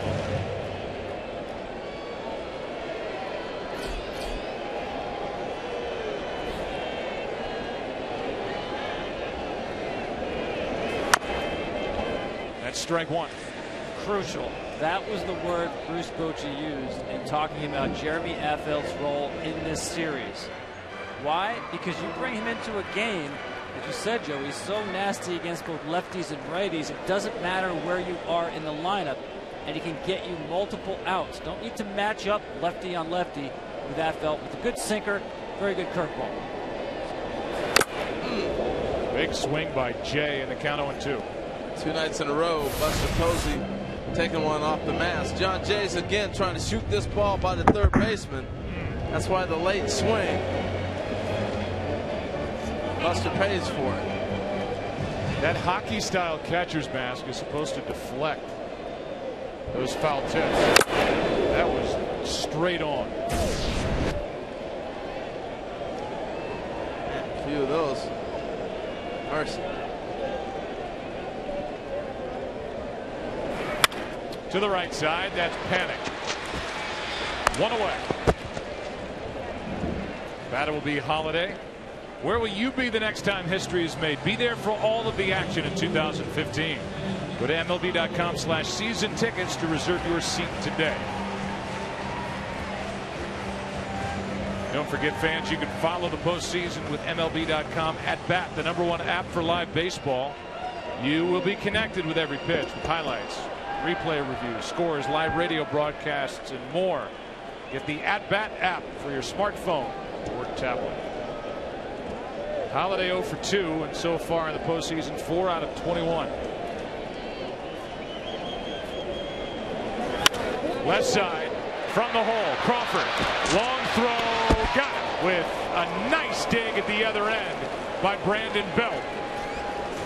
Well, Crawford's got his number. We saw him make the play up the middle on him. Now he makes a play in the hole. And this is what you love about Brandon Crawford. Get rid of the ball. When you got a first baseman like Brandon Belt over there, you get rid of the baseball. And that's all he did. Range, get rid of it. And now you got a guy that's going to pick you up. Terrific play. Brandon to Brandon. I love the job that Belt did by working through the baseball, going out and getting it, and keep the glove traveling through the baseball. Great play on both ends. So now with 2 out, nobody on, they play Matt Adams to pull. Breaking ball stays inside. It's all about the footwork too, man. I mean, to get rid of the ball that quick, you know who's running. It's a tremendous play. Here's a 1-0. 2-0. I saw a video of him taking ground balls, and it's almost like he was dribbling a basketball, the way he was handling the ball, fielding. It reminded me of Omar Vizquel with his handwork, to be able to have that kind of hand-eye coordination.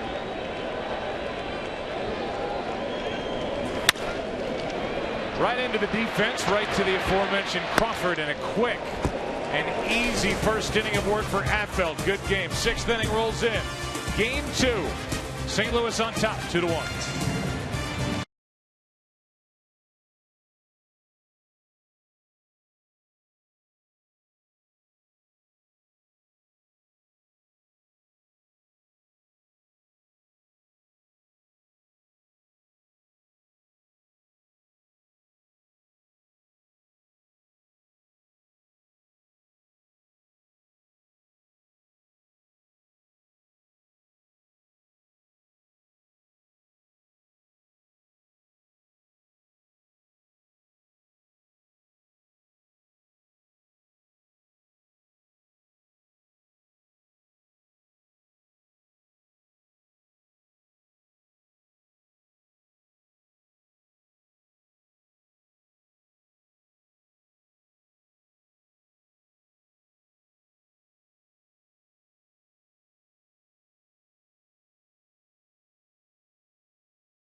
That made it 1-0. Now it's 2-1 in this matchup between Matheny and Bochy.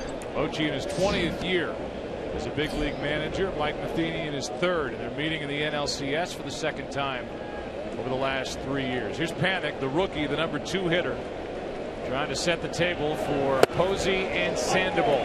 1 ball, 1 strike. Well, you appropriately said it too, Joe. This is one of those games where you see manager against manager. We've watched the strategies already, and now we're into the bullpen. And as far as the Giants are concerned, strike 2. With that inning, when you're going to bunt or we're going to pitch to this guy, that's where the managers make their money.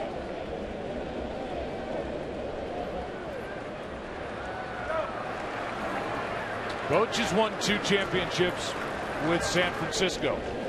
A strikeout starts the 6th. Back-to-back strikeouts for Lance Lynn. He got Blanco to end the 5th. He gets Panik to start the 6th. And here's our game summary. Matt Carpenter with a solo shot. Molina now with 89 career postseason hits. That's a franchise record, albeit with more opportunity these days than in decades gone by. Peavy went 4. Lynn is now into the 6th.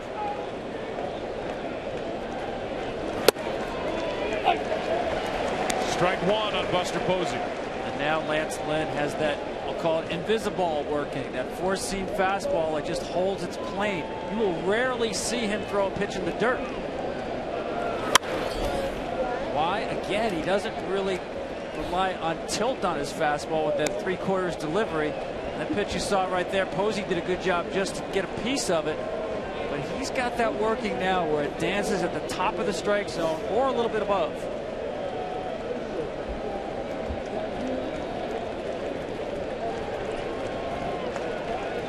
Trying to strike out 3 straight. Ball 1. I mean, he's just playing high school baseball. Here it is. Hit it. I mean, goodness. There is no thought of a breaking pitch. I love it. I mean, he's been aggressive. Obviously, he's winning right now 2-1. 3 in a row. And 2 out here in the 6th. That's just nasty.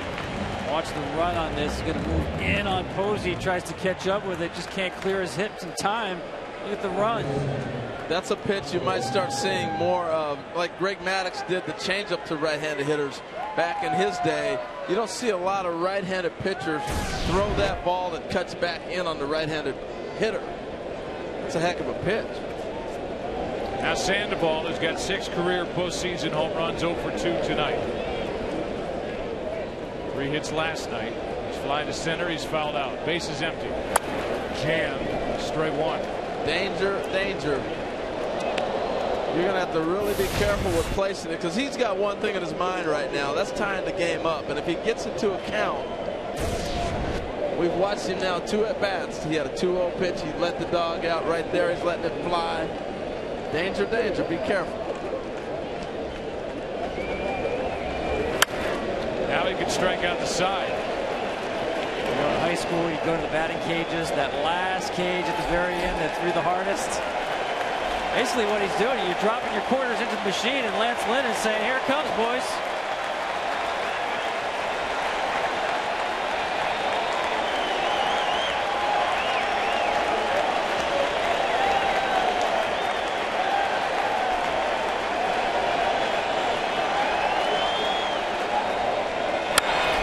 Fought it off. 95. Lynn is throwing as hard as he has all night. He has shown that he can command all 4 corners of home plate. There's that ball that runs up high.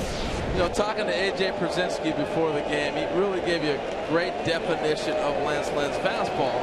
And it's one of those that it just jumps on you. And that's why he can continually repeat it because they don't pick it up. Lefty in the pen, righty on the mound where it counts. And a fly ball into left. Holiday into his right. Long run. Can't get there. And it's going to go out of play for a double. So there's the tying run as Pablo Sandoval hit it right down the left field line.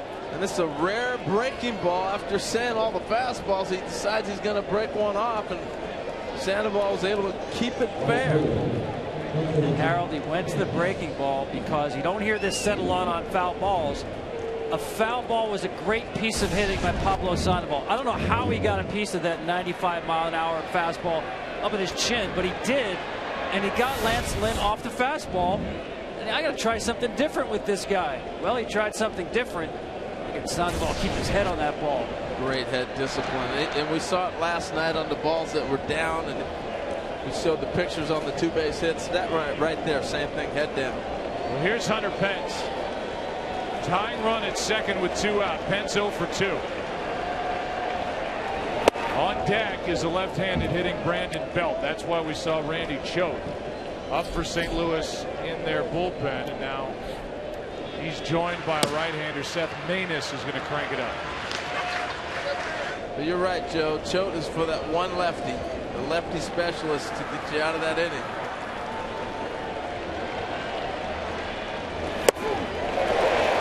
Hard ball from Lynn, 94, strike 1. I thought it was interesting earlier. We got a peek into the Cardinal dugout, and we saw Mike Matheny looking at the board, just thinking ahead in the inning. And that's what's impressive about these managers. They think ahead of time before it happens or gets upon you. See Mike Aldrete behind him. They're ready to make that move if they need to.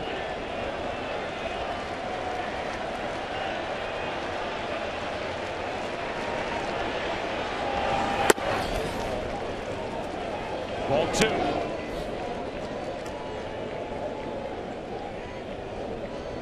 Hunter Pence drove home 74 runs during the regular season. Hit 277.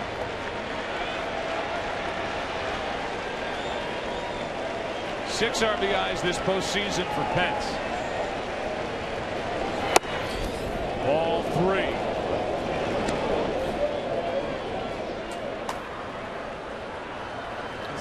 This is where you find Yadi saying, look, give me your best stuff right here. Give me all you got.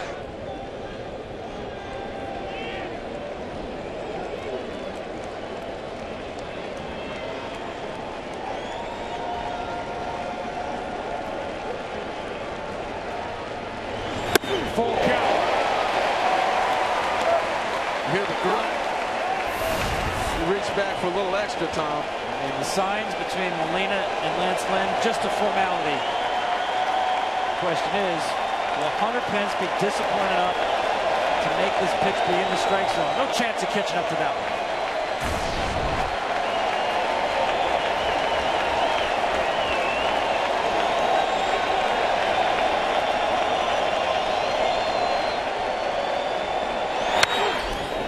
Good swing by Pence at 95 from Lynn. Tim Flannery, the third base coach, pitch is coming in, is about halfway toward home plate, screaming out at Pablo Sandoval at second base. He got his back to the hitter. Pence ever turned on one. Oh, that's a brave man right there.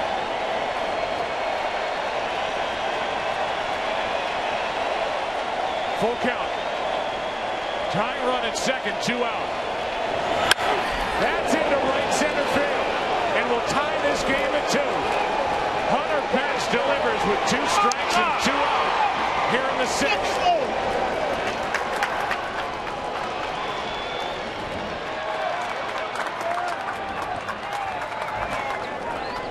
Here comes Mike Matheny. And with Brandon Belt coming up, it'll be the left-hander Choate coming in.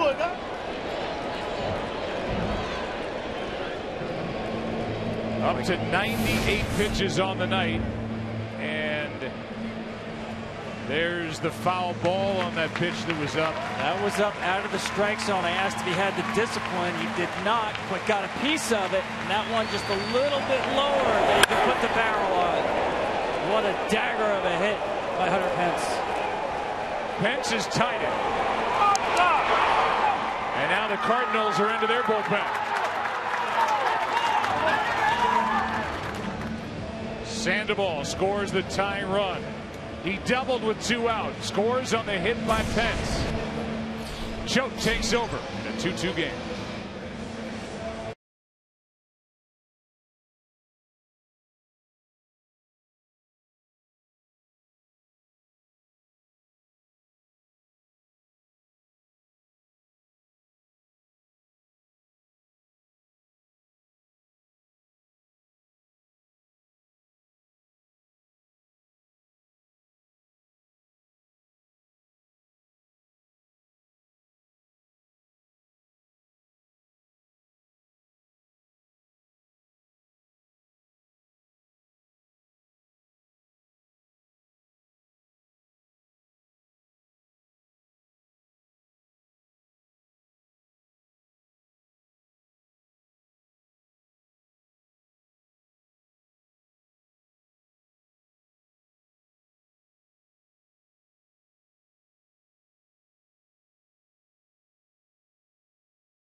postseason. That was to Adrian Gonzalez. Game 1 of the division series. Had a good year, and he is usually a 1 or 2 batter pitcher. Lefty on lefty. Here is Belt, and that's strike 1. What a game, huh?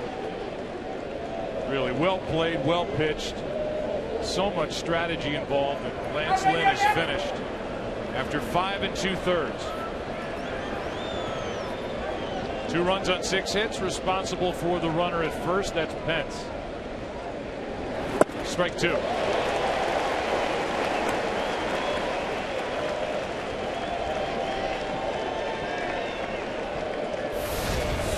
Well, the numbers say he sees the ball well against Randy Choate. Sinker right there. Go-to pitch is the sweeping breaking ball.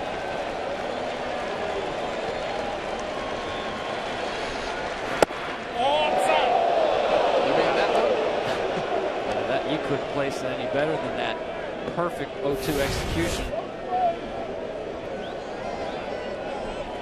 Virgil Welke called ball outside, just missed the corner.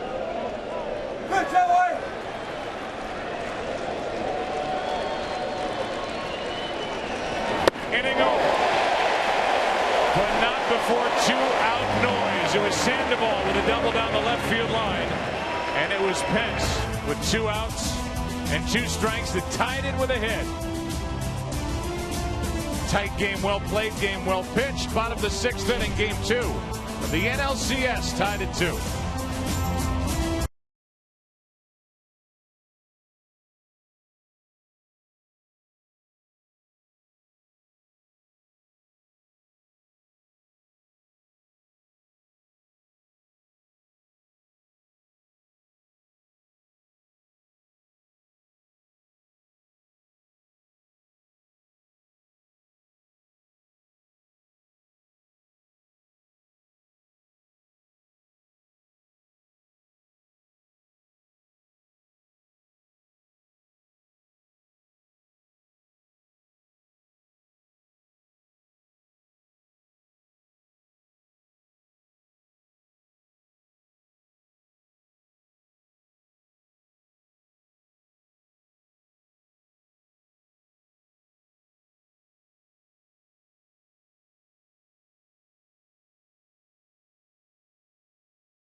Be out to the ball game. He might be featured in game 4 of the upcoming World Series.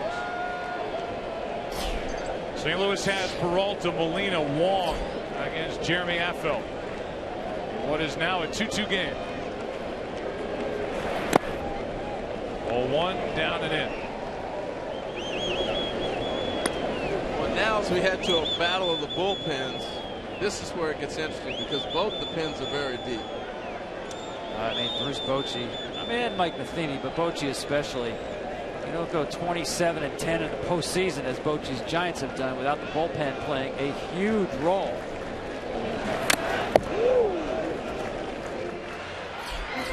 We talked about at the top that this would be a bullpen game, and that's the Giants' liking. The numbers that they have put up this postseason, impressive. How about the one on the bottom? The last 33 times Bochy has gone to his bullpen, undefeated, 6-0. Here is a 1-1 pitch. Peralta takes low. During the regular season, this bullpen for Bruce Bochy was third best in the National League in ERA, but they lost only 14 games, which was the fewest in all of Major League Baseball. I'm going to give you some more numbers, but the number to remember here is 0 when it comes to this bullpen because they don't allow much. 2-2. Talk about having a lot of choices. Jeremy Affeldt, no runs allowed in his past 14 postseason games. Romo, no runs in his past 11. Lopez, no runs in his past 12. And Casilla, the closer, no runs in his past 14. You talk about options for a manager. All good. Peralta trying to start it with something. He takes high. It's full count. And you can't discount the series against the Nationals, particularly the long extra inning game. You get everybody in. So they've been game ready. They've got through the nervousness of the postseason, the young players that hadn't been through it. Everybody participated. That's a leadoff walk on a 3-2 pitch that missed.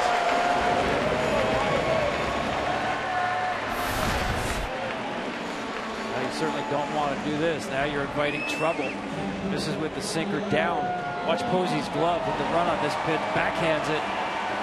Yeah, but that's almost impossible. You see where it's square, and Bochy's asking for it. You're not going to get the call when the catcher has to backhand the pitch like that. Yeah, that's hard on the that's actually not even fair when the ball has to be backhand that much movement.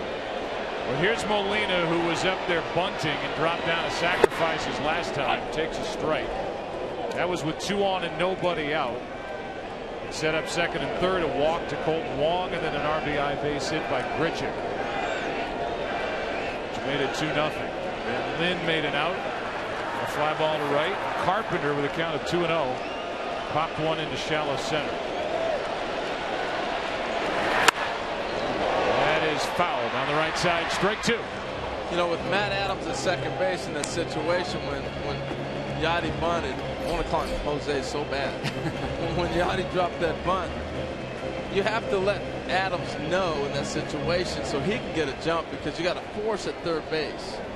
And so with him dropping that bunt, I think that's why they had the conversation. He and Oquendo was, okay, we're going to put this, make sure you get it down third base. I got to let these guys know to get a jump on the bunt.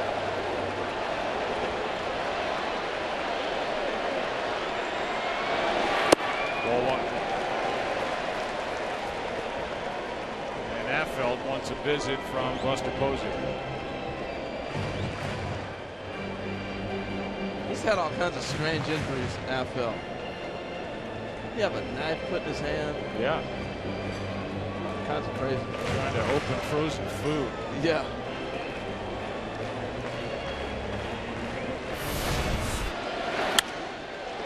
Here's the first at bat by Yadier Molina.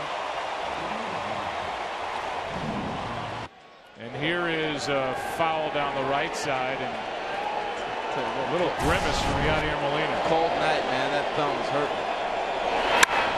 Double play ball, panic, and Molina can't even get out of the box. That ball got back in on his hand. He missed 50 days with torn ligaments in his right thumb. Now, whether it's that or it's something with the low body, no idea from up here. But he didn't run, which wouldn't lead you to think thumb or hand. And he looks a little staggered coming out of the batter's box. Looks like lower body as he limps toward the dugout. Let's go down to Aaron Andrews. Aaron. You know, Joe, I've been watching Yadi during most of this game, and he has come down into the dugout and has been talking to the Cardinals' head athletic trainer. And at one point, he was actually even pointing to his side. We saw where the ball actually bounced off of his toe. Thought it was something like that, but he kept pointing to his side. There were several times he went down into the dugout with the trainer, came back up later, didn't look like anything was going on. But yeah, as you guys saw right there, when he went to hit, obviously something went wrong. If we find out more information, I'll let you guys know. Yeah, I don't think it's the toes.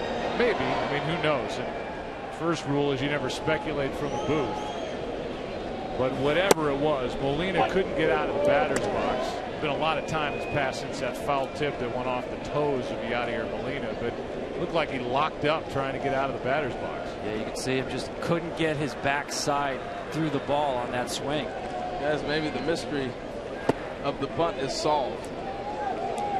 You know, Mike Matheny, if he's been going back, and Aaron was talking about that, they knew he's not physically capable of running. So you may as well have him drop the bunt. Remember when he dropped the bunt, he barely ran. Once he got it down, see you later. Meanwhile, Mike Matheny made the change coming into this round to add a catcher. He added A.J. Pierzynski, so he's carrying 3 catchers. He's down to 2. He will go to Tony Cruz, I would imagine, off the bench to catch. But Pierzynski's there to back up. Wong now with a count of 2-2. Well, it's interesting because you have so many. You do not have a left-handed. You have a bunch of right-handed pitchers down the stretch for the Giants. You got that left-handed bat in AJ who can give you some thunder. 2 balls, 2 strikes, 2 out, nobody on. Affel misses outside, a full count. Nasty pitch. Leadoff walk, then the double play ball off the bat of Molina. Well, I tell you what, that was deafening in this crowd when Molina could not run out of the box. Just pin drop. Quiet. He's a leader with his Cardinal Ball Club. It's the same way Buster Posey is with the Giants. He won't continue as Wong strikes out. 2 scoreless put up by Affel. And that sends this game 2 into the 7th inning. The headline from the bottom of the 6th, Yadier Molina injured, can't continue. 2-2 game in game 2 of this NLCS.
across the state here in Missouri at 8 Eastern on TBS. And on Tuesday, this series continues on Fox Sports 1. As we go to San Francisco Game 3, coverage begins at 2:30 Eastern, 11:30 a.m. Pacific. Later that night, ALCS Game 4 at 8 Eastern on TBS. It's Cruz taking over behind the plate for the injured Yadier Molina. The instant we get something on exactly what it was that didn't allow Molina to get out of the batter's box in the bottom of the 6th inning, we'll pass it on. As Randy Choate struck out Belt to end the top of the 6th. He's out there to try and get Crawford to start the 7th. Michael Morse is on deck. In the bullpen is Carlos Martinez, and the wheels are turning here in the 7th inning of Game 2. You can bet Martinez will be in when Morse is announced.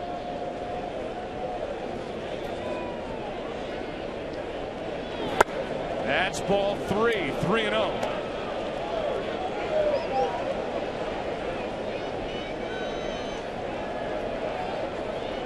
Crawford trying to get on any way he can. The guy who hit 16 home runs but coming off an oblique strain waiting on deck. That's ball 4, a 4-pitch walk. The go-ahead run is on with nobody out here in the 7th inning for San Francisco. Morse will be announced, and we should see Mike Matheny pop out of that dugout. Here he comes. Choate goes a third of an inning, allows a walk, and he picked up a strikeout.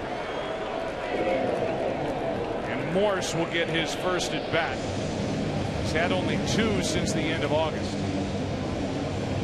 He's been playing in the Arizona Instructional League, trying to get live at bats. Now he will get his Giants NLCS debut. Choate out, Martinez in, Morse coming up.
Encourages you to stay in the game when it comes to health and wellness.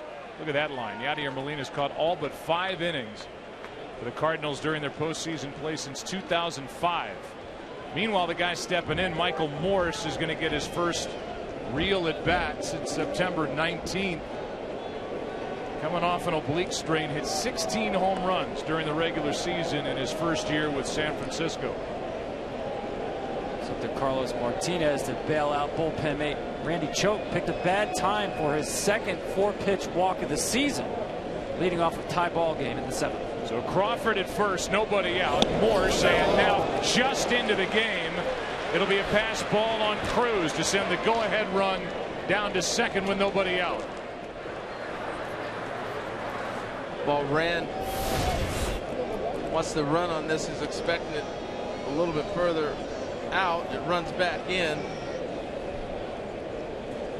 I always say in baseball, the ball finds you, right? That's one of those examples. Even though he's catching, the ball just took off, put an explosion. He wasn't able to hang on to it. They may score that a pass ball, but that is a tough reaction to make. You're expecting a four-seam fastball away, and it's got run on the complete other side of the plate. So the RBI chance made easier as Morse swings and fouls at strike one. At 99, no doubt. That was 95 right there, but the ball that ran, it's almost impossible to catch. Michael Morse, a free agent addition. Big year in 2011 with Washington at 31 home runs, had 31 the previous 2 years combined. 16 with the Giants this year. Here's the 1-1. Inside, ball two. Started off a house of fire with the home runs, swinging big home runs at San Francisco, a ballpark that everybody challenges, and he made it look small. And then the injuries hit him this season. Off that strained muscle in his side, he says he's 100%. First at bat. Shatters his bat in the hole. Peralta keeps it on the infield. It'll be an infield base hit. A walk, a hit, and Peralta keeping it on the infield keeps Brandon Crawford at second base. Well, that's a great play by Peralta. You see the ball run in on Morris, the broken bat, but by Peralta keeping this dive, it doesn't allow Crawford, and now you're first and third if he misses this ball, but instead you're first and second. So now you keep the double play in order, but you also keep the bunt in order that you might get an out through the bunt in this situation with Perez now coming to the plate.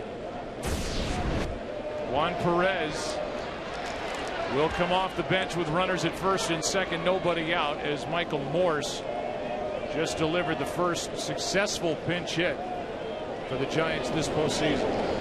We've seen the Cardinals try to run that hybrid wheel play with the force and order in a bunt situation at third base. Yeah, I don't think we'll see that here with Perez. I know they run it on the pitcher, but if they set up in that position that we saw them in Los Angeles, he's going to swing clearly without even thinking about bunting. I think you want to force him to bunt and get an out. See what happens the rest of the way.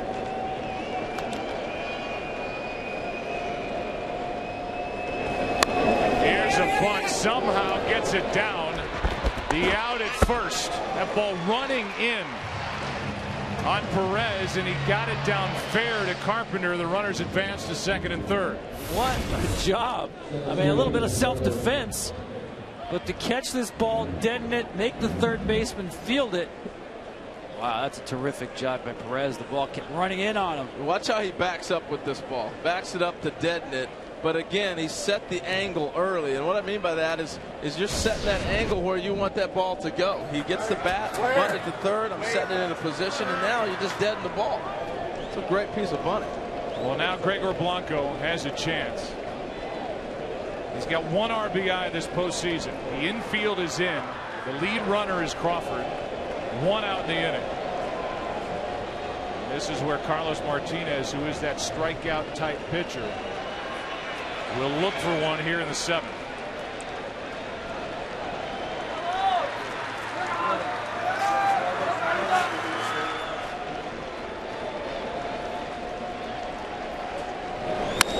Right side base hit. One run scores. That's Crawford. Morse will hold at third. And the Giants have their first lead of the night. It's 3-2. RBI by Gregor Blanco. Well, he's been having a leadoff hitters at bats, taking a lot of pitches, a lot of strikes. This is your turn to get selfish. He gets a pitch and hits a little ground ball in between the two of them. First pitch of the at bat. The other ABs, he's been deep in counts, fighting things off. As the game dictates opportunities, he got his and took advantage of it. Once again, great situational hitting by the Giants. You knew Carlos Martinez was in strikeout mode. First pitch, attacking it with a very level swing, found a hole. Now Panic with first and third, one out. Posey on deck. The Cardinals have Marco Gonzalez in their bullpen, but it's Martinez on the mound. Ball one outside. And the game changes right here too with Molina out of the game. Now all of a sudden the steal is back in play. And you got a guy with a high kick in Martinez, and you got a guy that can run at first base in Blanco. I think you take the bag, and now you're second and third. You force that infield in again. You try to keep that will going. The lead by Blanco stays put. Cruz blocks it in the dirt, and the count's 2-0. Saw Roberto Kelly over there at first base talking to Blanco. He had the stopwatch on Martinez. He just said, Harold, the high leg kick. It's a matter of doing the math. Figure out what his time is to the plate. You also got a situation, with the runner at third base and how the defense is set up in the middle. They're not worried about you still in the bag. They're not making that throw. Here is a 2-0 to Panic. In the air to right. Grichuk will come up ready to throw. Tagging is Morse. He stays put. And Grichuk throws a strong throw to the plate. Not exactly a strike, but good enough.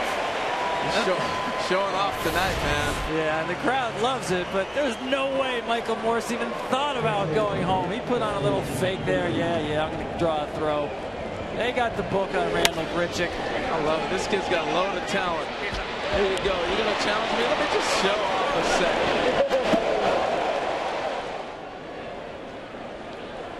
They got a great find in this young man.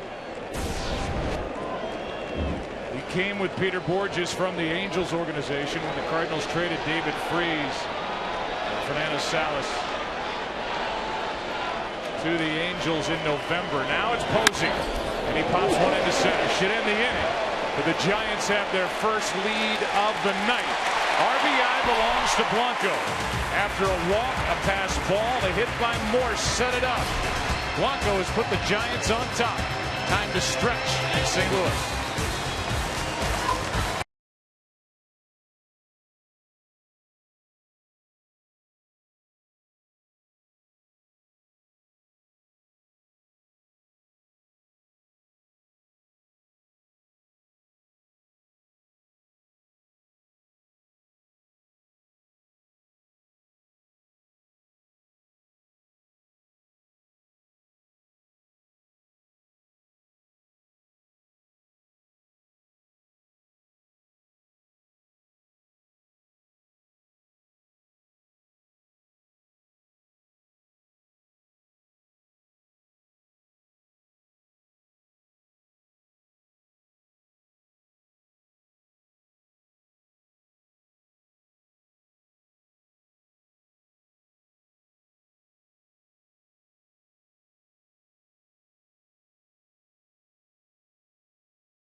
It's a 3-2 game going into the bottom of the 7th inning here in St. Louis. Gene Macchi will take over.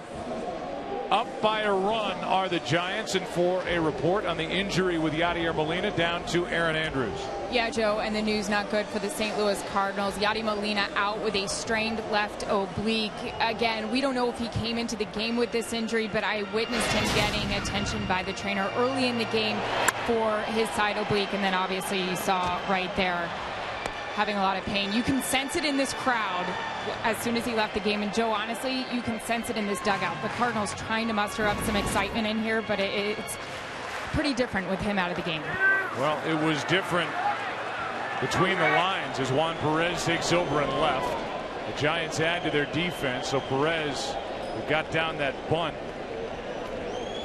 stays in the ball game. Macchi takes over as right into the game. Tony Cruz, after a 4-pitch walk to Brandon Crawford, a pass ball followed in the at-bat by Morse, and that set the dominoes in order. A base hit by Morse, and then the bunt and the RBI base hit by Gregor Blanco for the lead.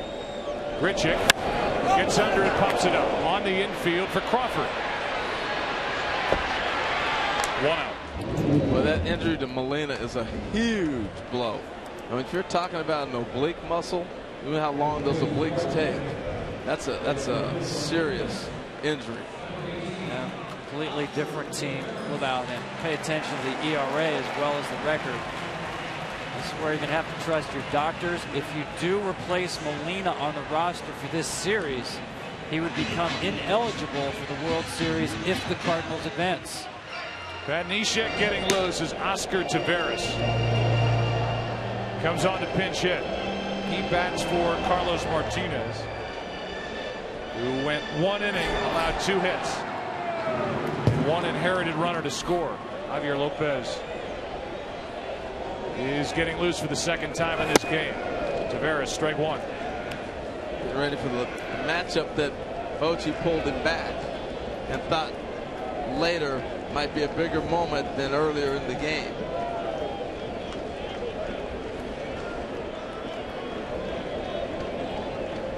Pretty good, huh? Bochy stuck with Peavy in that 4th inning. He got the left-handed hitting Matt Carpenter. As the Cardinals left the bases loaded, St. Louis has stranded 5. The Giants have stranded 6.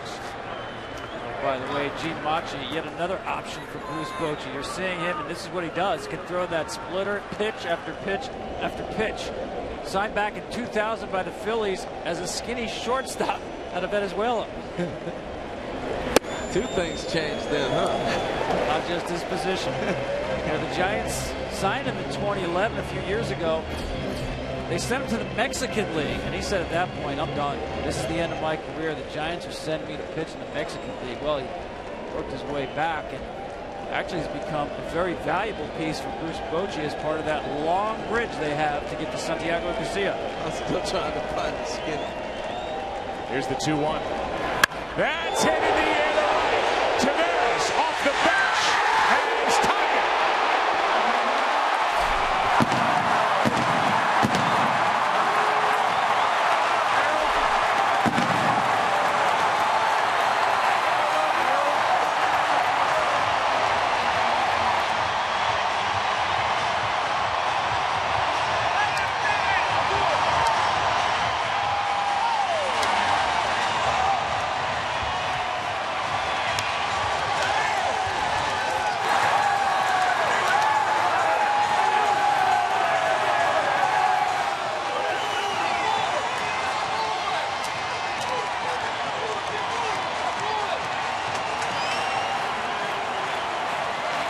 That swing chases Macchi. And Taveras, who had only 3 home runs in over 230 at-bats in the big leagues, takes a curtain call here in the 7th inning of Game 2. The Cardinals with only 2 pinch hit home runs all season. And Taveras, the biggest swing of his young big league life, happens right here, has tied it at 3.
deck circle. Once the first out was made by Grichuk, he went to the kid, the 22-year-old Oscar Taveras, who's been talked about, Tom, in this Cardinal system for the last 2 years, and he pounds a game-tying pinch hit home run. I talked about Machi's split. There's a reason why not a lot of pitchers throw the split, because when you hang it, it's the easiest pitch to hit for a home run. Now Lopez to deal with Carpenter, ball one outside. I love Oscar Taveras. But watching him in the LA series, look, he's going to slim down, get himself a little better physical condition, but you don't teach that swing. He's had huge numbers in the minors. It's been a big adjustment year, a humbling year for him. It's a big hit. Only 3 home runs in the big leagues after 234 at bats. That's low for ball 2, 2-0. He's the one guy Mike Matheny had. Now he's got A.J. Brzezinski, but prior to activating Brzezinski, who could come off the bench even in September, really, and pop a home run, and he just did it. Yeah, last night, talking about that, I was talking more about the right-handed hitters. There's hardly any pop on the right side coming off the bench. There's a 2-0. That's a strike, 2-1. If there's going to be any second guessing, you might wonder why didn't Bochy go to Lopez to face Taveras when you know you got Carpenter and Jay coming up after him. He'll go to the lefty a little sooner. If anybody's going to second guess, that would be the second guessing. Machi came on, got Grichuk. Stayed around for Taveras, and Taveras knocked him out. The 2-1. That's a strike. It's 2-2. There's not many pitchers in the big leagues that you can have warm up in the 4th inning when you're in a jam and say, you know what, sit on down. We'll bring you back in the 7th when we need you again and have good stuff. He's a rare breed, and the ability to be able to do that is very special. Neshek, an all-star this year, is ready to go for the Cardinals in the 8th. Full count.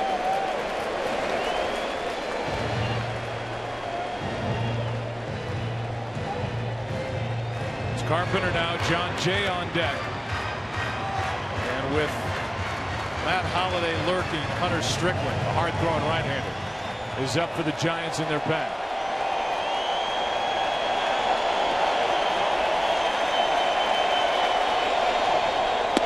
A strikeout for out number 2. Let's go back to the home run. Yeah, Machi's split is designed to neutralize left-handers, but how important is it to get it down? Look at the glove of Buster Posey. Get it down, get it down. Oops. Left it up. And when those splits don't dive, they go a long way. This is in Ballpark Village across the street, out beyond the left field wall. Pretty cool place. I went over there last week. Very unique. Great place. First year for that. Here's Jay. Almost walked right into it. Ball 1 inside.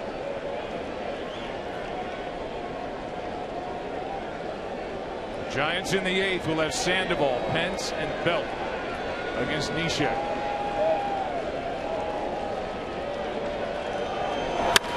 Hard hit, base hit. Jay keeps wearing out left-handers. Got such a great approach, and it looks like the ball's getting to the zone he wants it in, and he's not missing. Here's the ball. He takes it inside out. He's looking to shoot that ball up the middle. He got the pitch to do it with. And that base hit into center is going to knock out Javier Lopez and set up a matchup between Matt Holliday and Hunter Strickland in a tie game.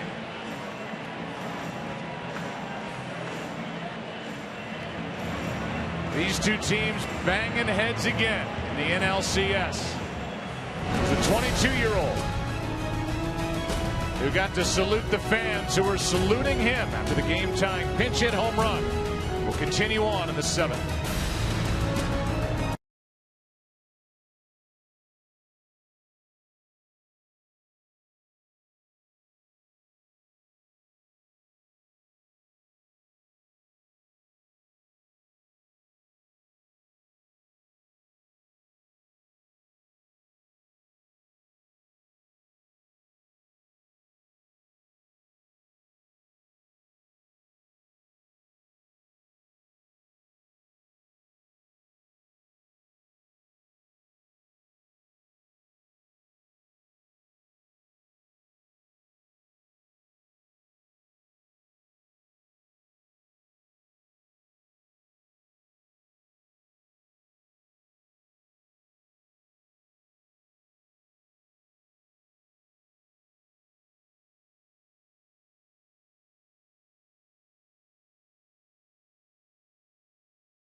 T-Mobile, changing the game of wireless. A reminder, fans, you can upload your best Take Me Out to the Ball Game, and you might be featured in Game 4 of the World Series. How about this matchup, guys? You got the hard-throwing kid right-hander Hunter Strickland against a guy who knows how to handle a fastball, and Matt Holliday coming up. It's going to be fun to watch. You know, Matt Holliday, we talk a lot about Mike Trout being a guy that hits the ball down low. Holliday is a low ball hitter. Like Strickland, we've seen him challenge Bryce Harper as a result of that twice. Home runs. Got to make sure he's got a great upper 90s fastball, but don't leave it out over the plate. Don't let Holliday extend his arms on the fastball. Strickland grew up in Georgia. Fourth of 7 kids. Intensity ratcheted up one more notch in the NLCS.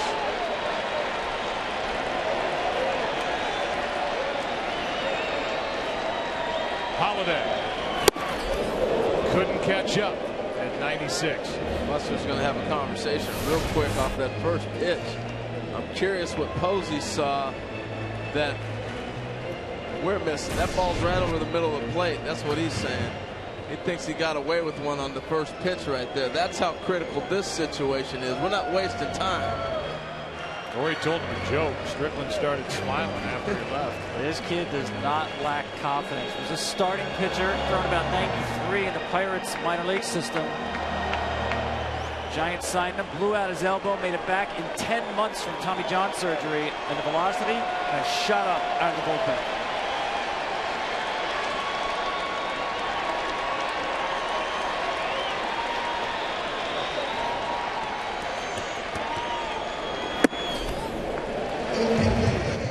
One ball, one strike.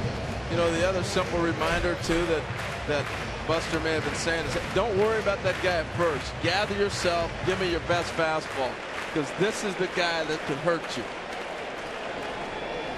Saw the difference, 93 to 97, a little higher leg kick. Gather yourself and give me your best stuff.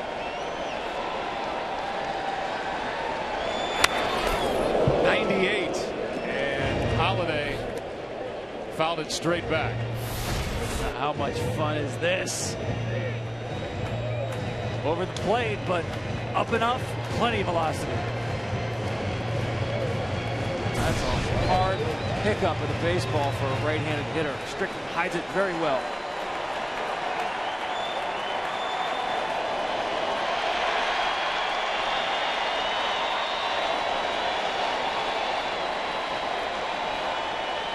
They got Jay wandering. And now hung up. Took off too early. Strickland a good job to cover. Long run down, but the out is the result. Jay tried to leave too soon. Yeah, and it's not actually, you know what? Now you start off with Holliday with a clean count. And the inning comes to a close with this. An inning that featured a pinch hit home run by Oscar Taveras to tie game 2 at 3 after 7.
Strickland look over the shoulder. This is after Buster Posey came out.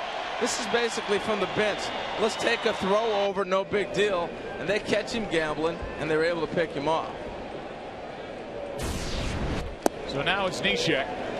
He was an all-star, was a late sign, and these numbers are just ridiculous. He got a loss in the division series and a Game 2 home run by Matt Kemp. But he has been as good an eighth-inning setup man as there is in Major League Baseball. And it's come out of nowhere because along with a funky delivery, now his velocity is up in the low to sometimes mid-90s, which was never the case with Neshek. Now it's rare to see from somebody who throws from that low arm slot. The definition of funky. And Sandoval strikes out on 3 pitches. What's so rare about his motion is most guys that come sidearm, so to speak, they come from underneath. He's strictly a sidearm guy. Look at the run he gets on the ball away from the left-handed hitter. Right here, when you're hitting, you go right there. You think he's going to come underneath, submarine on you. Comes back up top, and he's putting something on there from 3/4 angle. He's a guy that's bounced around in his big league career. He's a guy who has been through a lot personally. Ken Rosenthal has the story. Kenny, take it from there. Joe, it was just over 2 years ago that Pat and his wife Stephanie lost a baby boy, Gehrig, just 23 hours after he was born for reasons that are still not known. Now, Stephanie gave birth to another son, Hoyt, last March 13th, and Hoyt is doing great. But Neshek says the hardest thing for him is thinking every day about what Gehrig might have been doing and about what it would have been like for Hoyt to have an older brother. Thank you, Kenny. Neshek for the first time. A guy who's received playoff shares, that's money, 6 times. Never had gotten out of the first round with the Twins or the A's. He's here with the Cardinals. The NLCS. Here's his 1-1. Pence. Strike 2.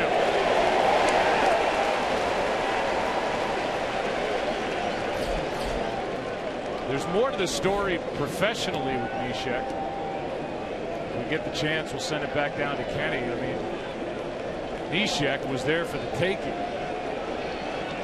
There were some teams that were on the list that could have used it. Here's a little fly ball foul. How about the teams that didn't call him, Ken Rosenthal, but that he called trying to get a job? Well, one of them was the Detroit Tigers, a team that badly needed bullpen help all season. The Brewers actually offered him a minor league deal, but they didn't even give him an invitation to Major League spring training. Now, he wanted to be with a team in Florida. He lives in Melbourne, Florida. And the Cardinals at least were only a 90-minute drive away in Jupiter. Never figured he'd make their opening day roster, but he did and pitched 67 1/3 innings, most since 2007. And he has struck out the first 2 he's faced in the NLCS. And it looks like he's back in the rhythm. You know, he struggled a little bit against the Dodgers. I think that might have been a little bit of a layoff. But he really looks like he's attacking more. His motion is faster. He's speeded it up, and it's got him in sync once again. 2 good hitters, Sandoval and Pence, looking badly against the stuff from Neshek right now.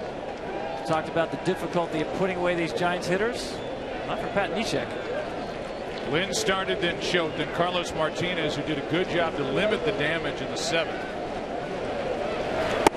He's got Bell absolutely locked up with strike 1. That was pretty. 68 miles. I mean, you think about it. You know how fast his motion is. He goes back, whoop, whoop, and then woo, just locks you up. 2 out, nobody on. He can strike out the side. He's a free agent to be. You think any teams are going to line up to call him? Detroit might want to redo.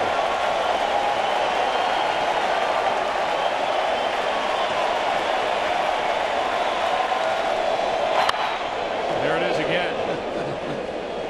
You know, you always, every year you have a guy. Last year was Koji Yurihara that popped up out of nowhere and it just became the guy. 2 years ago, it was this man, Sergio Romo. Well, now Neshek trying to shine on October 12th.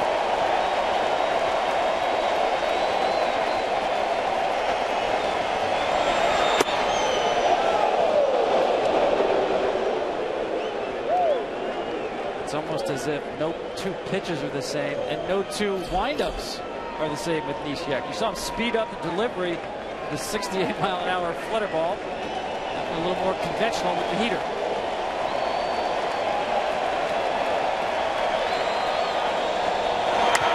Good rip by Belt. I think he's the type of guy you have to see more than one time to gauge. But what I'm seeing this time around is now, like you said, Tom, he's mixing up the rhythm of his windup. So now the pitches become even more effective.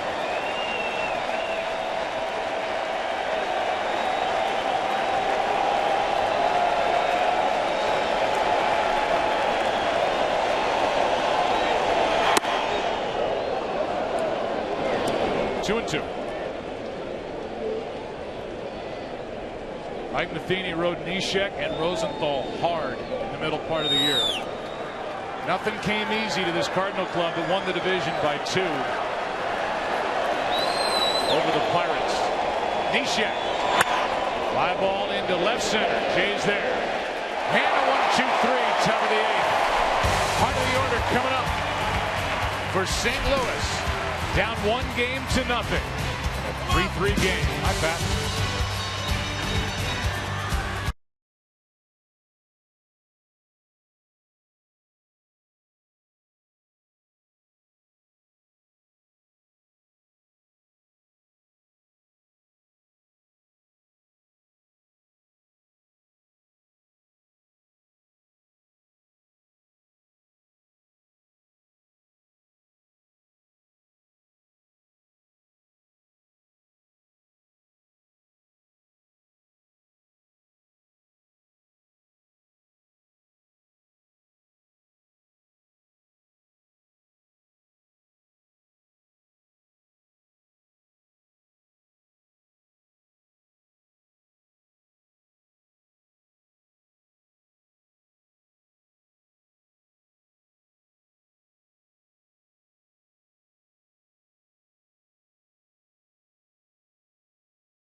In Seattle for a one-on-one sit-down with Tony Romo after he led the Cowboys to a big win today in Seattle.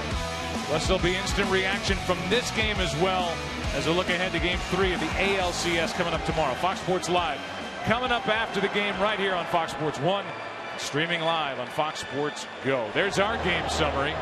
After Tony Romo threw for 250, 2 touchdowns and a win in Seattle, Yadier Molina left with a strained oblique. Carpenter with a home run in this game. Taveras, a pinch hit home run, tied it. The Giants' string of 7 consecutive postseason road wins is on the line here tonight. 3-3 bottom of the 8th. Holliday, Adams, and Peralta. Now, Holliday was left at the plate when Jay got picked off. He'd already seen 3 pitches. I think that's a huge advantage for him. Took a ball from Strickland, the rookie, and now a strike, 1-1. To start with a clean count, all of a sudden you saw 3 pitches last at bat to a guy you hadn't seen in a while, and now all of a sudden you go back with a fresh perspective. Now you're gauging the 97. You're feeling a lot better about yourself. Holliday 0 for 3 tonight. 20 home runs during the regular season. Reaching for it, strike 2. Checking with the home plate umpire, Bill Welke, to see if it was a strike, and Welke nodded yes. Matt Adams on deck, then Peralta.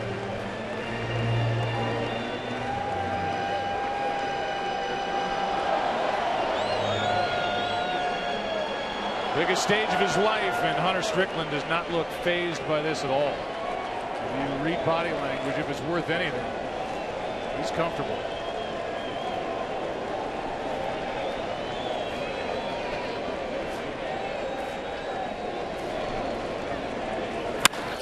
Into center. Right there is Blanco, 1 away. Geico in-game box score for St. Louis. Carpenter with a home run. That came back in the 3rd inning to make it 1-0. John Jay with a base hit tonight in 4 trips. Peralta with a couple of walks and a single. The big one is down at the number 9 spot. Pinch hit, game-tying home run off the bench for Oscar Taveras. This is the tough matchup for Strickland. He's a guy who sets up the third base side of the rubber, creates the angle on the right-handed hitters. Left-handers get a better look, and this guy can turn around anybody's fastball downstairs. Bryce Harper hit a mammoth home run in that decisive Game 4 of the divisional series out into McCovey Cove at AT&T Park off Strickland. 2 that series off Strickland. Is it an 0-1? 1 ball, 1 strike. And maybe he learned something from facing the other lefties, Tom, because he's come out with 2 sliders here to Adams. Exactly. And again, the ball down, the fastball down, I don't care what velocity it is, Adams can turn it around.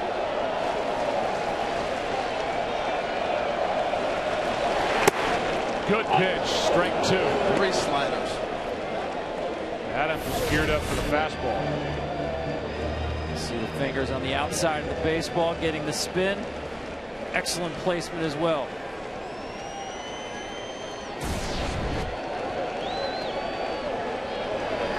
Rammed into right. Matt Adams has put the Cardinals on top. It's 4-3.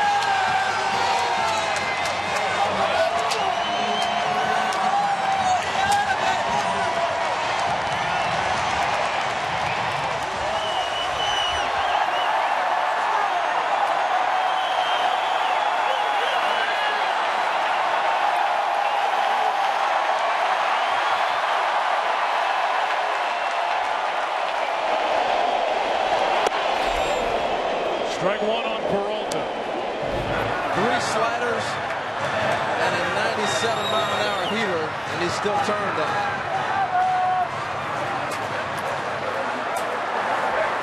Adams hit .315 against right-handed pitching in 12 of his 15 home runs during the regular season against right-handers. And after that big game-winning home run off Clayton Kershaw in Game 4 of the divisional round, he has put the Cardinals on top here in Game 2.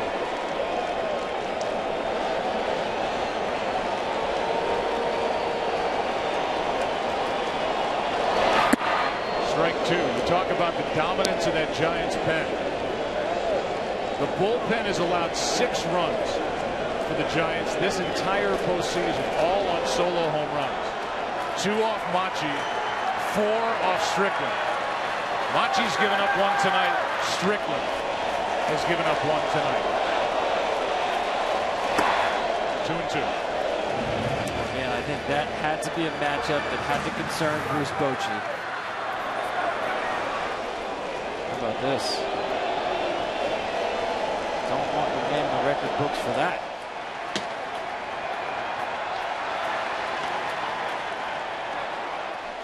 The 2-2. Peralta flips one into right. Hunter Pence is there. That's out number 2. Watching that Adams hit reminds me of someone looking through a menu until he found something he liked. And what he likes, fastballs. Take the breaking ball, take the breaking ball, get the fastball. This guy eats fastballs for breakfast, lunch, and dinner. I said he likes it down. Doesn't matter even if it's up. He is as good a fastball hitter as you will find, especially against right-handed pitching. Well, I marvel at that. I mean, he hadn't seen the fastball in that at-bat off of Strickland. So to be able to jump on a 97-mile-an-hour fastball after you haven't had a chance to gauge it is very impressive.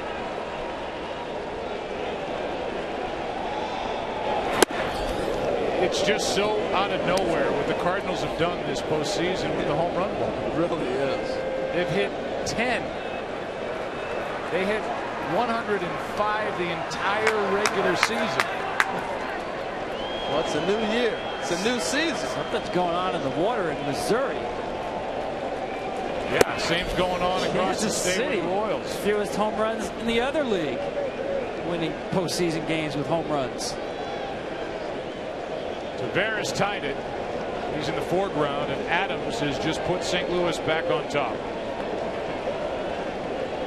6 of the 10 home runs, by the way, have come in the 7th inning or later this postseason for the Cardinals. Wow. 2 out, nobody on. Strickland misses with ball 1. You can see by some of these swings from the right-handed hitters why he's just so nasty on right-handers with the angle he creates and the crossfire delivery. Left-handers see the ball much better.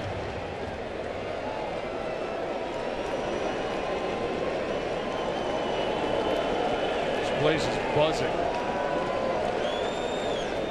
What a game. Off we go into the 9th inning. The same situation set up for Trevor Rosenthal by Big City. Another big fly. Adams makes it 4-3 into the 9th inning of Game 2.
Crawford, then a pinch hitter, and then Juan Perez against Trevor Rosenthal.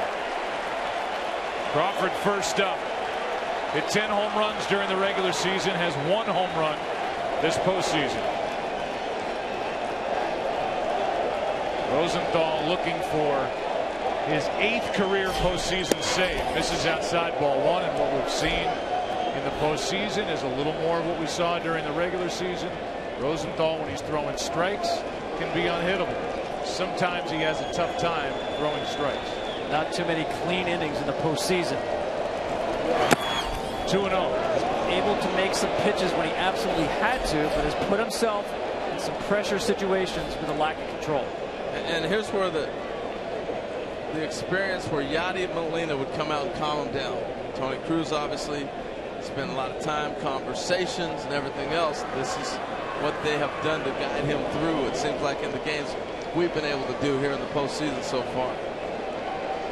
Games 3 and 4, Mike Matheny and Carlos Martinez up in the bullpen with Rosenthal in the ballgame. Martinez has already been used.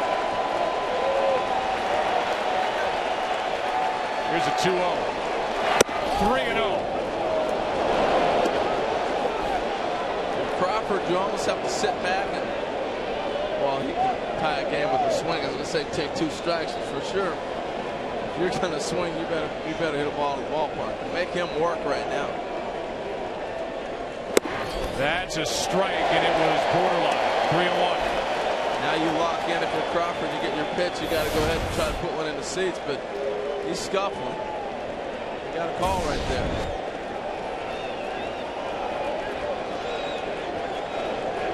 At the top of the zone. 3-1. Strike 2. Just caught the corner again. That's what's frustrating as a hitter. He's all over the place the first 3 pitches, and then he paints 2 strikes on you, and there's nothing you can do about it. You're not going to swing at those balls.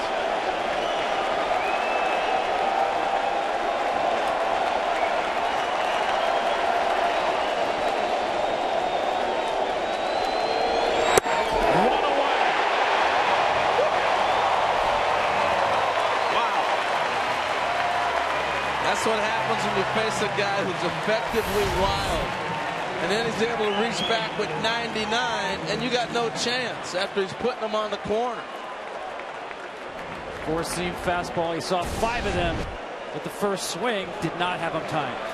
Susac, the backup catcher, is going to come off the bench for Bruce Bochy. Hit 3 home runs during the regular season, 0 for 1 in this postseason.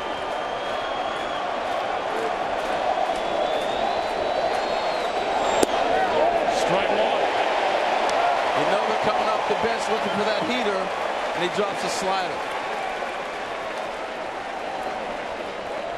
It's great execution.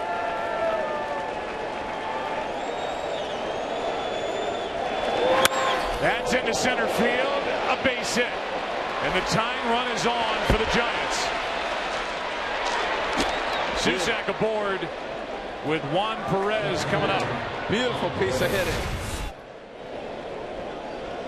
Fastball right down the middle.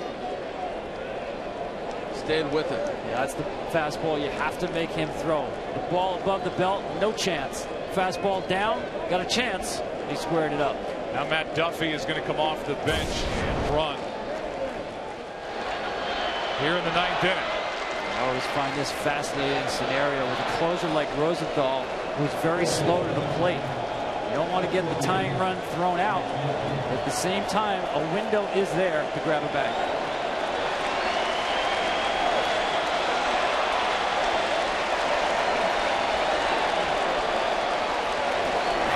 Up the middle, another base hit.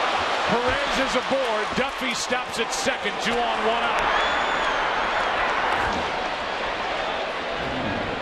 So now the tying run is in scoring position with a go-ahead run on at first here in the 9th. We talk about both these teams are cut from the same cloth. There's no quit. They manufacture right when you think you got it under control. Here they come nibbling back at you. Once again, Mike Matheny has to get his bullpen up with the closer on the mound. He's got Maness, the right-hander. He's got Marco Gonzalez, the left-hander, with Gregor Blanco at the plate. Blanco, an RBI base hit his last time up to give the Giants a 3-2 lead at the time. That was in the 7th. All you ask for is an opportunity. They put themselves right back in an opportunity to tie this ball game, maybe even go ahead. Rosenthal against Blanco.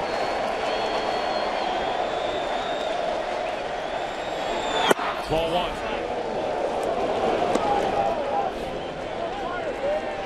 1. The Giants, when they score 3 or more runs in the postseason, have won 22 of their last 24.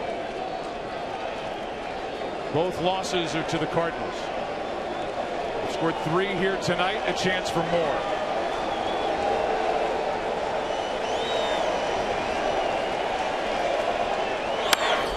One ball, one strike, and a good rip by Blanco. Well, he was on that. He's had some good swings tonight. Now, we saw him obviously come up with a base hit. Infield drawn in, but right here, ball running away. Good stroke. That's the difference. You can get away with a mistake when you're throwing at high 90s like he is.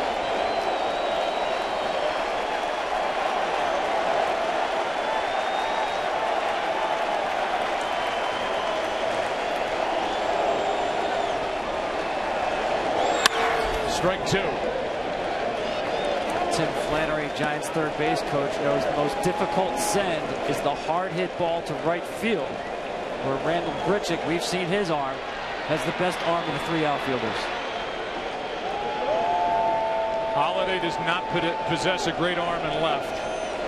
Grichuk getting his right arm loose. As Tom said, clearly the best arm in the outfield.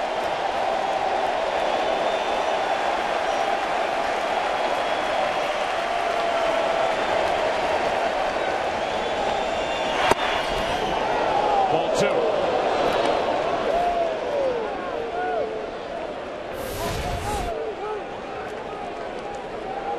Bill Wilkie's had a good plate tonight.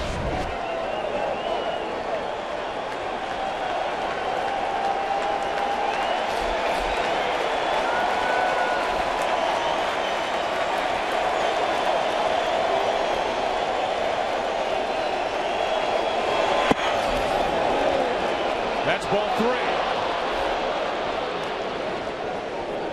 The action on that ball almost looks like it's a split. Something that dives down hard, sinker. You see how Cruz had to dig this ball out. You don't see that very often. Keep the velocity at 99 when you're throwing the ball down that low.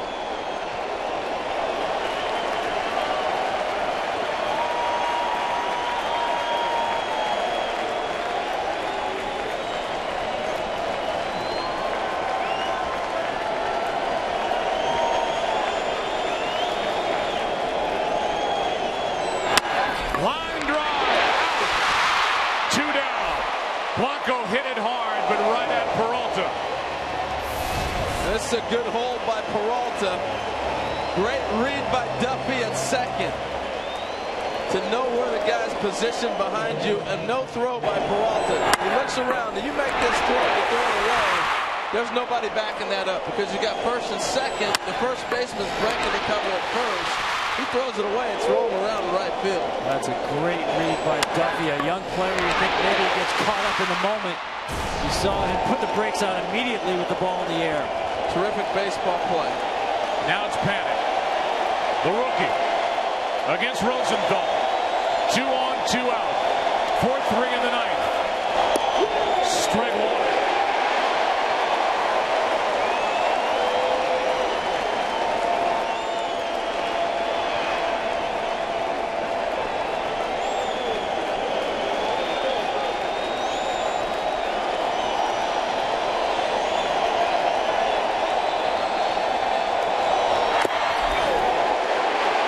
Strike 2.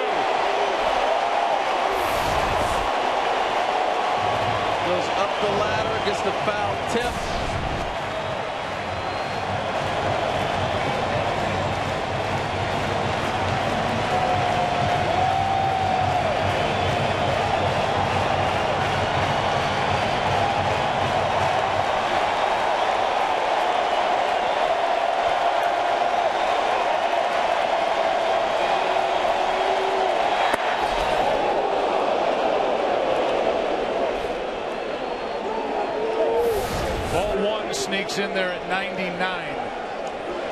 I mean, to sustain the velocity, I said it earlier, most guys, when you throw high and you throw that hard, you keep it. Down low, very difficult to do.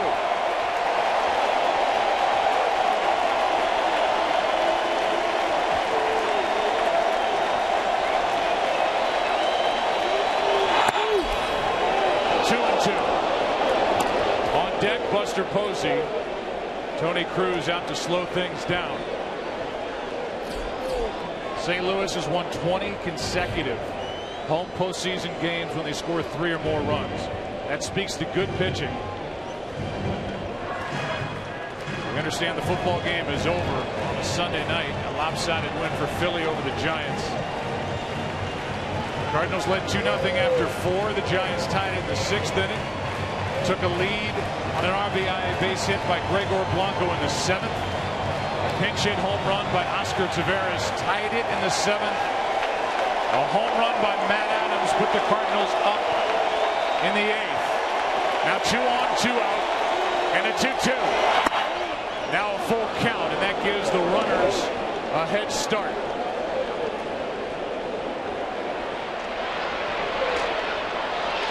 Tell you what, to go back to the play, the base running of Duffy, it's a huge play.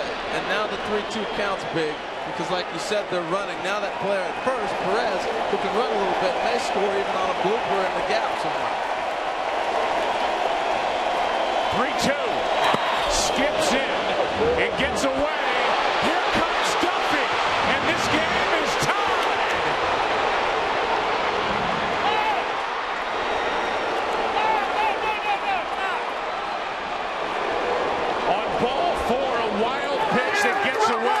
And Duffy showed great base running instincts. After pinch running, the wild pitch, he scores from second. You dream for a play like that. And the 3-2 pitch is what got him in trouble because so many things can happen when you go 3-2. And this ball kicks away from Cruz, and Duffy's reading it all the way. You can see Duffy here. He sees the ball in front of him. You don't need a coach. This is on your own. And all of a sudden he reads it. Watch his run. He's watching it. He's going. He's anticipating. He doesn't need Flannery. He reads this on his own. He scores. Tremendous base run. Rosenthal has been spiking that four-seam fastball pitch after pitch. It's not where he wants to live. And that one, again, we saw him have trouble with the mound the other day. They're going to look at it again. And Cruz, remember, in the game after the injury to Molina, tried to make the pick with the backhand rather than blocking the baseball on a very tough hop to handle. Well, this was an issue back in the division series. Trevor Rosenthal with mud caked into his spikes. Spun out after that pitch, so Mike Matheny is out for the second time in the postseason to make Rosenthal dig the mud out of the spikes underneath that left shoe. Meanwhile, this game is tied. It's 4-4, first and third, 2 out, and the batter will be Buster Posey. And Rosenthal allowed back-to-back hits with 1 out, got a line drive out, and now on a 3-2 pitch with the runners going, throws a wild pitch on ball 4 to tie this game at 4. Giants baseball. Remember Tim Flannery saying, runs thrown in. Beat the Nationals on a wild pitch.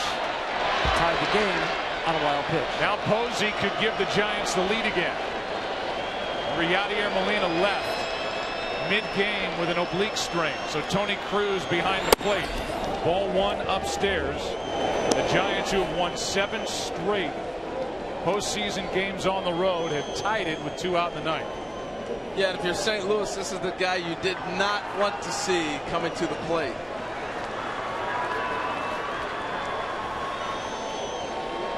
Here comes a 1-0 pitch. First and third, 2 out. 1 ball, 1 strike. Well, look how calm Buster is. Chewing gum, locked in. He's been there before, and this is where the experience of Buster Posey pays off. Giants still have their 2 right-handers left in their bullpen. Romo and Casilla. Here's a 1-1. Meanwhile, the Giants are out of position players. When Bruce Bochy went to Matt Duffy to pinch run, and did that decision pay dividends to not get doubled off second on the line drive and then to score on the wild pitch. Here comes a 2-1 to Posey. 2-2. A little bit of a cutter or a slider on this at 92. Got a little slider breaking away from him. And when he hasn't thrown a pitch for a strike and the ball all but 99, you're looking for that heater. It's a great pitch. Pitch number 26 here in the ninth inning from Rosenthal. Posey on 2-2. Runner at first goes on a foul. Mentioned the Molina injury. Here it is when he grounded into a double play in the sixth. Could not continue with an oblique strain. Here you go. On the wild pitch on ball 4, Duffy got the head start. And he kept on chugging to tie the game at 4.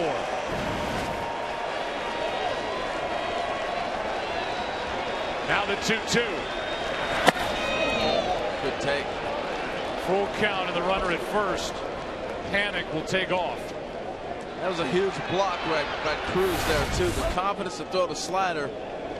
You see him going with the backhand again, but watch him flip the body in front of it to block this ball in case it got by him.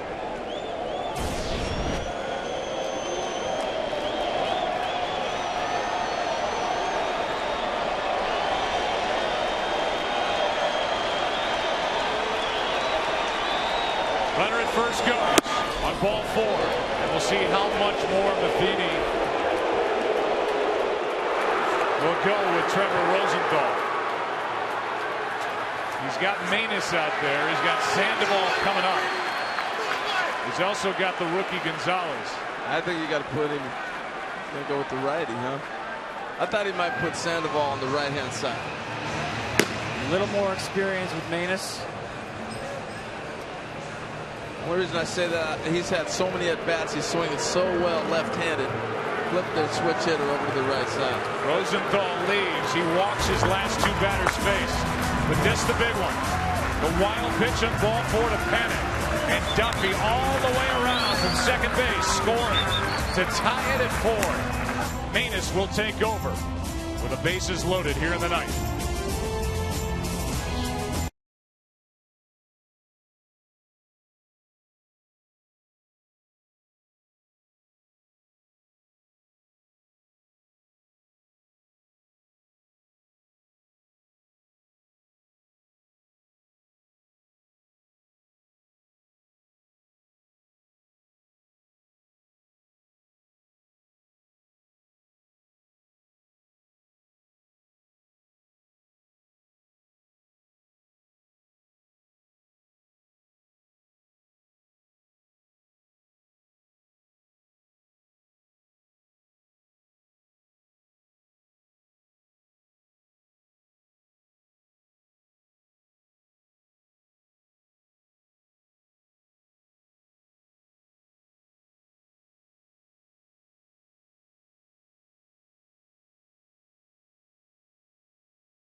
Yes, between the Orioles and the Royals, Kansas City up 2-0.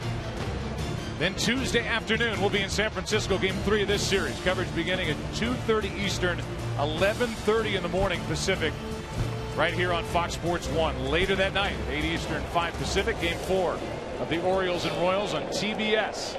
Well, here's Manus. And who would the Giants rather have at the plate than Pablo Sandoval?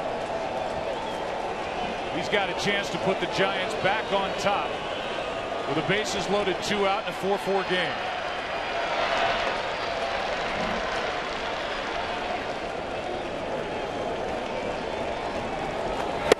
Ball 1 outside. This year against left-handers, Sandoval 199. Against right-handers, 317. I didn't even know the numbers. I just think as a switch hitter, you always want to flip him. He's too locked in on the left-hand side right now. Here's a 1-0. That is inside and low, 2-0. 1 for 4 lifetime against Seth Maness, a double. Well, the left-hander in the bullpen is a rookie left-hander who is typically a starter. So they go with Maness. One thing you expect if you're Mike Matheny is strikes. And Sandoval may have chased on 2-0. Yeah, he did. He's sitting on a pitch. A lot of guys, once they're sitting on the pitch and get it, even if it's out of the zone, they'll pull the trigger. Maness, no career walks with the bases loaded. Tell you what, that's a sign of a guy who's feeling good about himself, though. Pablo is feeling good. Tonight has a double. Last night had 3 hits. Could put the Giants on top. And now the count even, 2-2.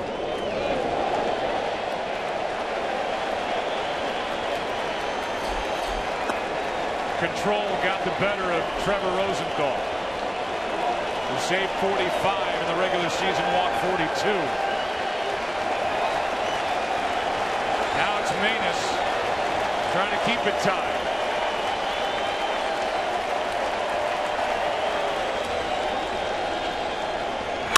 Back to Maness.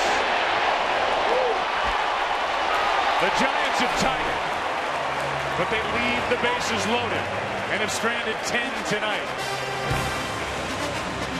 Maness comes in with no margin for error against Sandoval.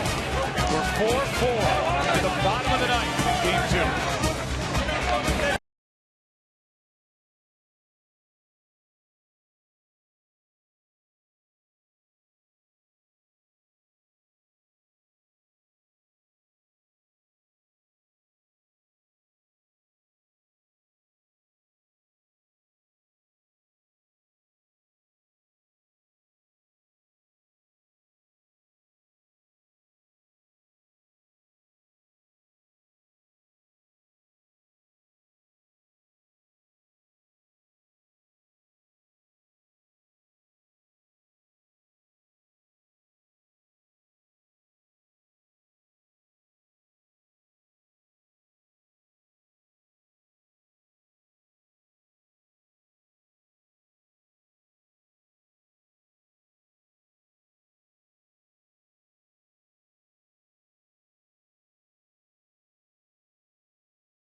Romo will take over, bottom of the 9th inning. What we've witnessed here tonight, inside a great game, is the second time in postseason history that a game was tied in the 9th inning or later on a wild pitch. The only other time, 1986 World Series Game 6 with the Mets over the Red Sox. Bottom of the 10th inning, Bob Stanley with a wild pitch scored Kevin Mitchell to tie the game. It was a Buckner game, wasn't it? It was a Buckner game. And that's Romo coming into the ball game here. Started the year as the closer. Now the setup reliever. He was a closer back in 2012 when he and Casilla switched the other way. Giants bullpen is in decent shape with Petit, Lincecum, and Casilla left. San Francisco out of bench players as we go into the bottom of the 9th inning in a 4-4 game. First up, Colton Wong. He's homered this postseason, takes a strike. 11 of the 13 home runs he's hit. And this is rookie year and come in this ballpark. You see Pablo Sandoval at third base playing very shallow, taking away the bunt. He is not very good at fielding bunts. That's why they have to play him so far in. Wong hits it into right, into the corner. Game over. Wong wins it in the 9th.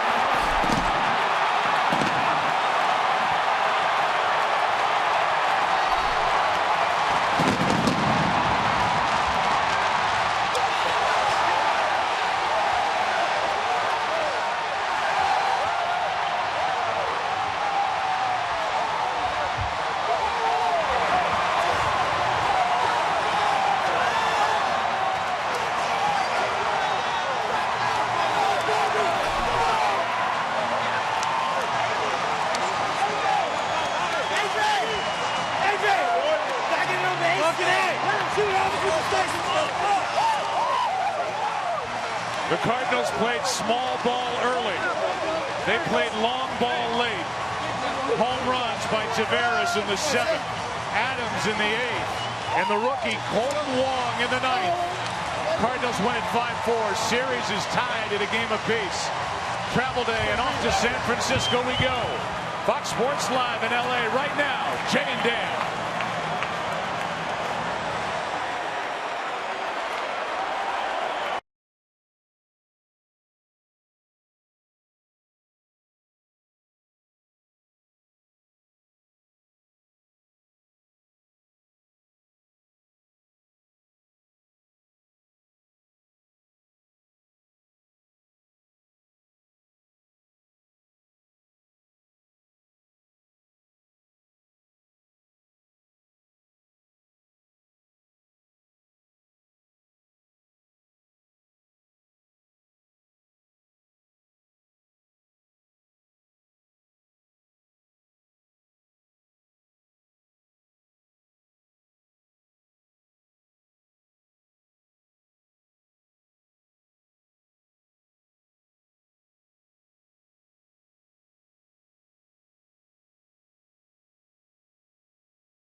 Throw at them to win. So, just to get this win going in there, definitely give us a little confidence, but we know we have, a long road ahead. Colton, thank you very much. Now over to Erin Andrews. Kenny, thanks so much. I'm joined by the Mats. Matt Carpenter, Matt Adams, I'll start with you first. Your first at bat against Jake Peavy tonight. I saw you when you came back to the dugout. You were not happy at all. What changed in your second at-bat against him? Well, I felt like I was seeing him good that first at-bat, and he made a pitch on me, and I was just frustrated. But, I was able to regroup and came up there with the next at-bat, got a pitch I could handle, and was able to hit it out of the park. Where did all these home runs come from in the postseason? You guys couldn't buy one in the regular season. Yeah, I don't know. I mean, can't explain it. We got some guys taking good at-bats right now, and some special things are happening. Special things are happening. Did you see what this guy did with a fastball tonight? Yeah, it was incredible. Big swing by him, big swing by Colton to finish it up. It was a great game. We'll see you in San Francisco. Yeah, we just talked about your at-bat against Strickland tonight. You hadn't seen a fastball until that fourth pitch. Tell me, what did you see? You got to go up there ready for a fastball with that guy. He throws 97, 98 mile an hour, but he's got good off-speed stuff. So made some good slider pitches, and I was just ready for a heater that next one. I talked to you before the game, and you just said yesterday was yesterday. We need to forget about it, but we need to get some hits. Why is everything a home run? Like I just asked Matt Carpenter there when you couldn't get one in the regular season. Yeah, they came few in the regular season, and we're just putting together good at-bats, and we're barreling balls up this postseason. And we're making things happen, so it's a good thing. How huge was it with Tavares there with his home run? Especially, we talked about it before. The mood was down when you guys lost Yadi. How big was that, obviously? It's huge, and we got all the faith in the world in AJ and Cruiser, but, like you said, you could tell the whole stadium went silent when Yadi went down, and that's a tough loss right there, but Tavi came in and had a heck of a bat and sparrowed up balls, and we just kept grinding the rest of the game. We'll see you in San Francisco. All right, thank you. All right, Joe, back over to you. All right, thank you, Aaron. When you think home runs with the Cardinals, you think names like Holiday and Peralta, Molina. Youth served tonight. Carpenter, Tavares, Adams. And this one off the bat of Colton Wong for the game winner, leading off in the bottom of the ninth inning. He's got a lot of power, and he just showed Sergio Romo and the Giants how he can turn on a pitch.